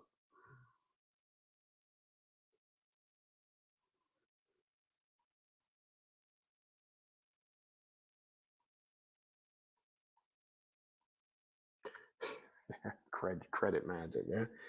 Listen, man. Again, not to go back to that, but even teach that to the kids, man. Like even my well, he's not young anymore. Even we got to tell these to the kids growing up, because you know when these kids get out of college, sometimes they get themselves jammed up and they go get credit cards. And see, nobody ever really educated us on the importance of it. I'm gonna be honest with you. You know, we negated the importance of it. And I wish I would have started. And I mean, I don't say I wish, doesn't matter now, but I probably could have avoided some of the bullshit I went through. I wish I was smarter when I was younger, is what I was going to say. So if we have children, especially as they're becoming teenagers out of high school or college or in that area, you know, get them at an early age where we didn't have somebody to get us and tell us, look, it's important to establish lines of credit, manage your credit. Because I fucked myself up bad. And I'm sure a lot of you guys probably have similar stories. I mean, then life situations happened, went through a messy divorce, had a voluntary repossession. And as you know, that stays on your credit for 5 years. You need to be educated on that. I had no choice because I couldn't pay for what I had at the time. So always keep that in mind. A voluntary repossession stays on your credit for 5 years. It impacts your score really bad, you know. So yeah, if you have kids, man, educate them, man. Make sure they're going out there, because sometimes these kids, they get in college and they get credit cards and they destroy themselves. And now they got, what do you call that shit? They got, what's that shit? You pay back the college tuition shit, financial aid. They're paying financial aid. They're in debt with that. And then they got a bunch of credit card debt. And they're getting out of college and starting life in their early 20s, and their financial situation is a hot mess. See, you don't want that to happen, because sometimes that financial aid and that credit debt will bury you before your life even begins. Right now, I didn't go to college or anything like that, but I just made a lot of dumb decisions when I was young. Okay, very bad, dumb decisions. So yeah,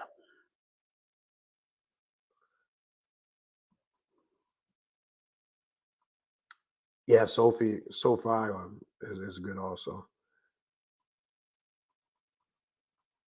Yeah, Citibank, Mika, Citibank.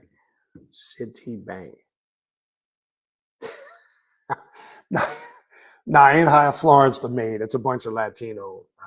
It's three Latino sisters that come in and do the. They good. Listen, man. Coming from where I came from, if you told me 25, 30 years ago I'd have people cleaning my, I'd have laughed at you. I'd have laughed at you. But yeah, nah. Look, it's about getting your life in order where you have more time to focus on your personal and your spiritual life. Right? It gives me the ability. Unfortunately, my parents worked their bone off. They didn't have time to do things with me because they were always working. They were always doing everything in their power to put food on the table. They always made sure when holidays and birthdays came. I found out later in life shit they had to go through and what they did. But my growing up, we have 4 kids, right, in the house. Me, I grew up with 3 sisters. Yeah, that's crazy. I know, man, growing up with 3 women, you don't even want to know the hell I went through. But in a good way. But my parents were the best at keeping things, even though there was a lot of crazy, tough shit going on. They always kept a good family environment and kept things together. And I always appreciate them for that. And that's one thing I learned from them. I don't, my son, I mean, randomly, my youngest son is crazy. I mean, and even with my oldest son's a little different story because, we went through some stuff. But that's another story. But the ability to be able to give things to them that you weren't able to get growing up because of life circumstances, right? Look, like I say, as a kid, my parents were so good at masking it. I grew up poor, didn't even know I was poor sometimes. I figured it out with the funny money, I used to call it, because if you guys remember back in the day, food stamps was paper money, right? There was no EBT cards back then. And I realized probably first grade, second grade, I remember being, and you learned in school, oh, you on food stamps, how kids find out. And I remember, the food stamps would come in a booklet. It would look like fake money, like foreign money. And they used to rip off. That's the type of food stamps I grew up on, right? Wasn't no EBT card. You got paper food stamps back in the day. That's probably when I realized that, like, okay, we got food stamps. As a kid, you try to process it and then you kind of learn from outside sources. But I never really thought we were poor. It's because my parents did such a good job of busting their ass to do whatever they had to do. We never went hungry. Now you had to eat whatever the fuck they made. My mother, she had some shit she made called a concoction. You might eat that shit for 3 days, but you ate. But we never went hungry. All right. But there was times, look, like I told you, the only people that grew up in the North and understand this part here. I mean, there was periods we went without heat in the house, right? You have to wait for an oil truck delivery. Yeah, I boiled the hot water, took the rag baths in the shower, because sometimes we'd have to wait 4 or 5 days till we could afford getting the oil truck delivery to heat the house. That used to be the greatest sound to me, hearing the oil truck pull up and him wheeling the hose and putting it into the side of the house. And my father used to make me go downstairs and read the burner with the flashlight. Look at how much, we did that. We went in the middle of dead winter, January, February, with no heat. Thank God we had electric stoves, and we used to open the stoves to heat the house. And sometimes when we had a kerosene heater, which you got to be careful with those fucking things. And then they stink. So yeah, we went through it. So but I, even going through all that, I never thought we was poor, and that's because my parents always, even when things were tough, they always created an environment. They always kept that family vibe together. We were always a family. That's one. It's rare in these days and times, but I was blessed to have both of my parents married to the very end. They never separated. They had a strong marriage. Yeah, they had problems, but they always took care of us, man. We always came first. And I get that from them. My kids come first before anything. I don't give a fuck. They come first. I stop to do whatever I got to do, you know. So yeah, sometimes you grow up poor, you don't know you poor. So we was on that. Food stamps, fucking no heat, secondhand. You guys don't know what secondhand. Some of you younger folks don't know what secondhand clothing is, right?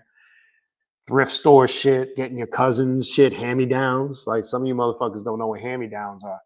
I got hand-me-downs from my cousins. That's just how we rolled. When you can't afford. And then, but one thing every year, my mother would always, remember school shopping? I don't know if they still do that. Remember before school started, you would go school shopping for clothes. She would always find a way to get us something. It wasn't a lot. Get us something. What was a treat? Getting a new pair of sneakers was like a fucking big thing. We used to go to a place called Sneaker Circus. To get a new pair of kicks was like, forget it.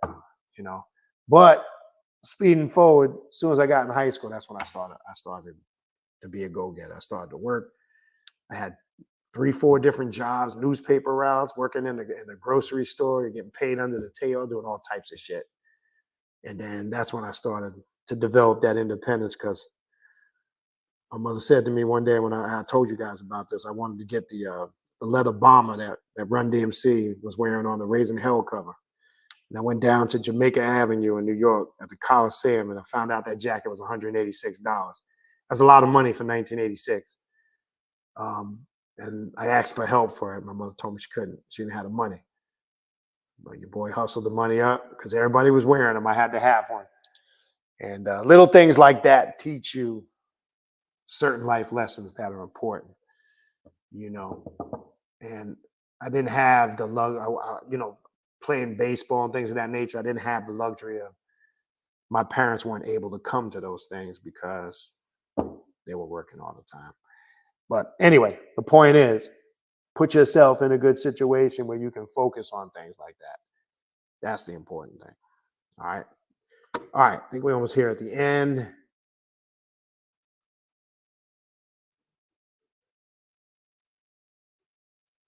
Irish therapy cleaning. I like that.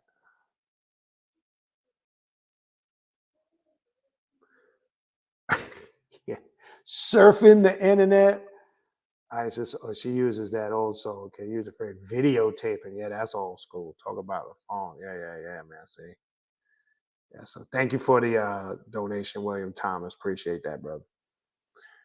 Shakes, but contribute to the coffee from the back. See, listen, man, that's one of my other pleasures in life. Whether man, not like having a good Dunkin' Donuts coffee in the morning, man.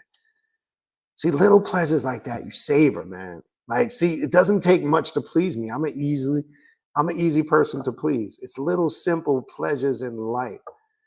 Or they got this one thing I get once in a while. I get a turtle iced signature latte and just sit down at the beach, man. It's just the little things in life like that. It doesn't take much, man.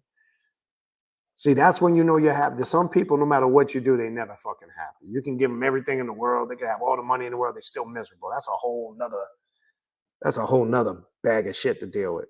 Okay. Anyway.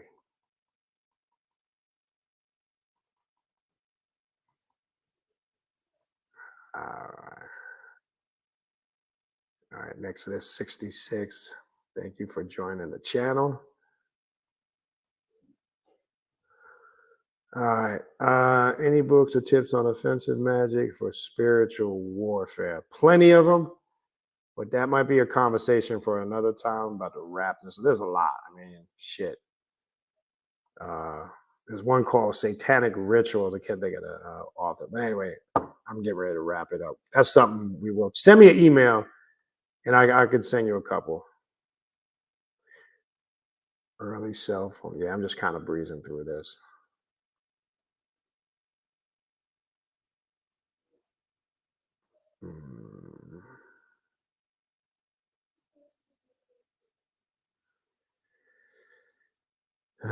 Yeah, man. Look, nobody ever said life's easy, man. And it's not. If I hope I'm saying your name right, Ihaka. Yeah. See, funny you bring that up. We walked to school. I didn't take no bus to school. Didn't matter if it was summer, winter, spring, fall. Yeah, we walked to school in the snow. See, nobody picked us up from school. We didn't have none of that shit that they got today. I used to walk to school. I had friends from around the corner. Sometimes I walked with my sisters, man. It's a different era, man. Yeah, and there was none of these. I can't even remember half of all these days these kids get off. I don't remember having off half of these days. I mean, we didn't miss school. Like especially high school. Like I loved high school, man. I know some people hated school. Now, elementary to middle school was a little different story. But we walked to school. We didn't get on no bus. Like you say, yeah, I remember in the snow, we used to have these things that went over your sneakers. Gosh, this is some old school shit here. Remember galoshes? They still have them things. They still exist. They didn't do absolutely nothing. Your feet still got fucking soaking wet. If you didn't wear snow boots, galoshes were those. You guys know what some of you might know what they are. You put them over your sneakers. Them shits never work. Your feet would get all soaking wet. Shoes get all fucked up. Yeah, man. Boba hose. There's a term. Yeah, we used to call them skips. Cheap. Yo. It's funny you bring that up. I remember saying a while back, like in the supermarkets, like in New York, like ShopRite, Pathmark, back in the day. I think I mentioned this to you guys. Like when you come into the supermarket, and in the middle, usually like somewhere where the checkout area was, where the cash registers were. I remember all the time. ShopRite used to have it all the time. Pathmark too, and maybe even Food Town or Sea Town. They used to have these like tall bins, these like bins. And they used to have you remember the plastic kickballs in them, the round plastic balls used to get. We used to use them for kickballs just to play with them. And then they used to, next to it, they would have this tall stack, and it'd be all Bobo sneakers in them, tied together with the laces, like 5-stripe Adidas. Remember the Jocks sneakers? You guys remember Jocks, J-O-X? But they used to have like 4 or 5-stripe Jocks. And the bottoms of them shits was plastic. Yo, let me tell you something. Back in the day, if you ever got caught wearing a pair of them shits to school, boy, you'd get screamed on, man. Yeah, the Bobos, man. You get caught out there with a pair of Bobos on. You see, I don't know if I know next to this, you know, because you put it in there. Some of you guys may not know what we're talking about, but don't get caught out there with the Bobos because you get snapped on. That's an instant. I remember kids coming, what you wearing? What you wearing? 4-stripe Adidas? And man, I remember picking them shits up, man. The bottom of them shits was plastic, man. I mean, then they got a little more creative as time went on with Bobos. There was some knockoffs and shit later, but the original Bobos, whoo, nah. Yeah, they tried. That's what I'm saying. When that snow get in your sneaker, because I didn't like to wear boots, dude. Like if I had to walk to school, I didn't want to wear winter boots. That shit was just a nuisance to me. But they used to have the galoshes. They were like those rubber things you put over them. Man, them shits ain't work, man. I don't know what my mother gave me there. The one that we're using right now in the shadow work class is it's actually called shadow work, and then we're starting a new one. Let me put that one out there, and then I'm gonna wrap this up. Yeah, I think we're at the bottom. Let me get the name of that last one that we're using. Actually, hold on. I got it right here.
All right. And this, I think we'll wrap it up. So this is one that we're using right here. Now, this one of them is out of print, and we have a replacement one. The Robert de Hoos book. Can't get it no more. Long story behind that. Taja knows all about that. Into the Shadow is a good introductory one because it details the journaling process. That's a good place to start because it's going to uncover a lot of the issues that you might be struggling with the shadow self. And then the Shadow Work workbook is another good one. Now, we just use these as an outline. There's others. There's a dark shadow workbook I'm getting ready to go into with people in the class. So some of it's used as an outline, but we expound a little bit further on it. Excuse me. Or we go a little deeper than it is actually in the actual book itself. So yeah.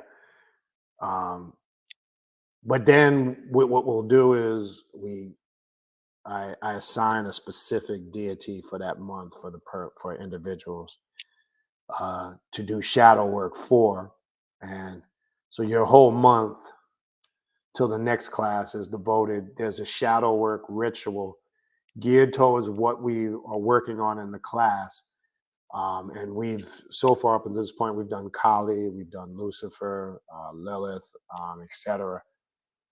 So I show you how now after we go through a lot of these classes, I show you how you take a lot of these left-hand path deities and how you can utilize the connection with them to work with mastering the shadow self. So your ritual work is geared for that month, working with that deity. Because shadow work, again, is going to point you in the direction of what you should be focusing on. Okay. That's the important thing. Because if you don't understand what's going on within you, it's going to be hard for you to design any ritual work that's going to be effective. All right.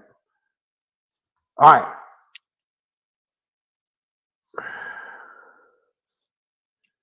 Let me see something. Start.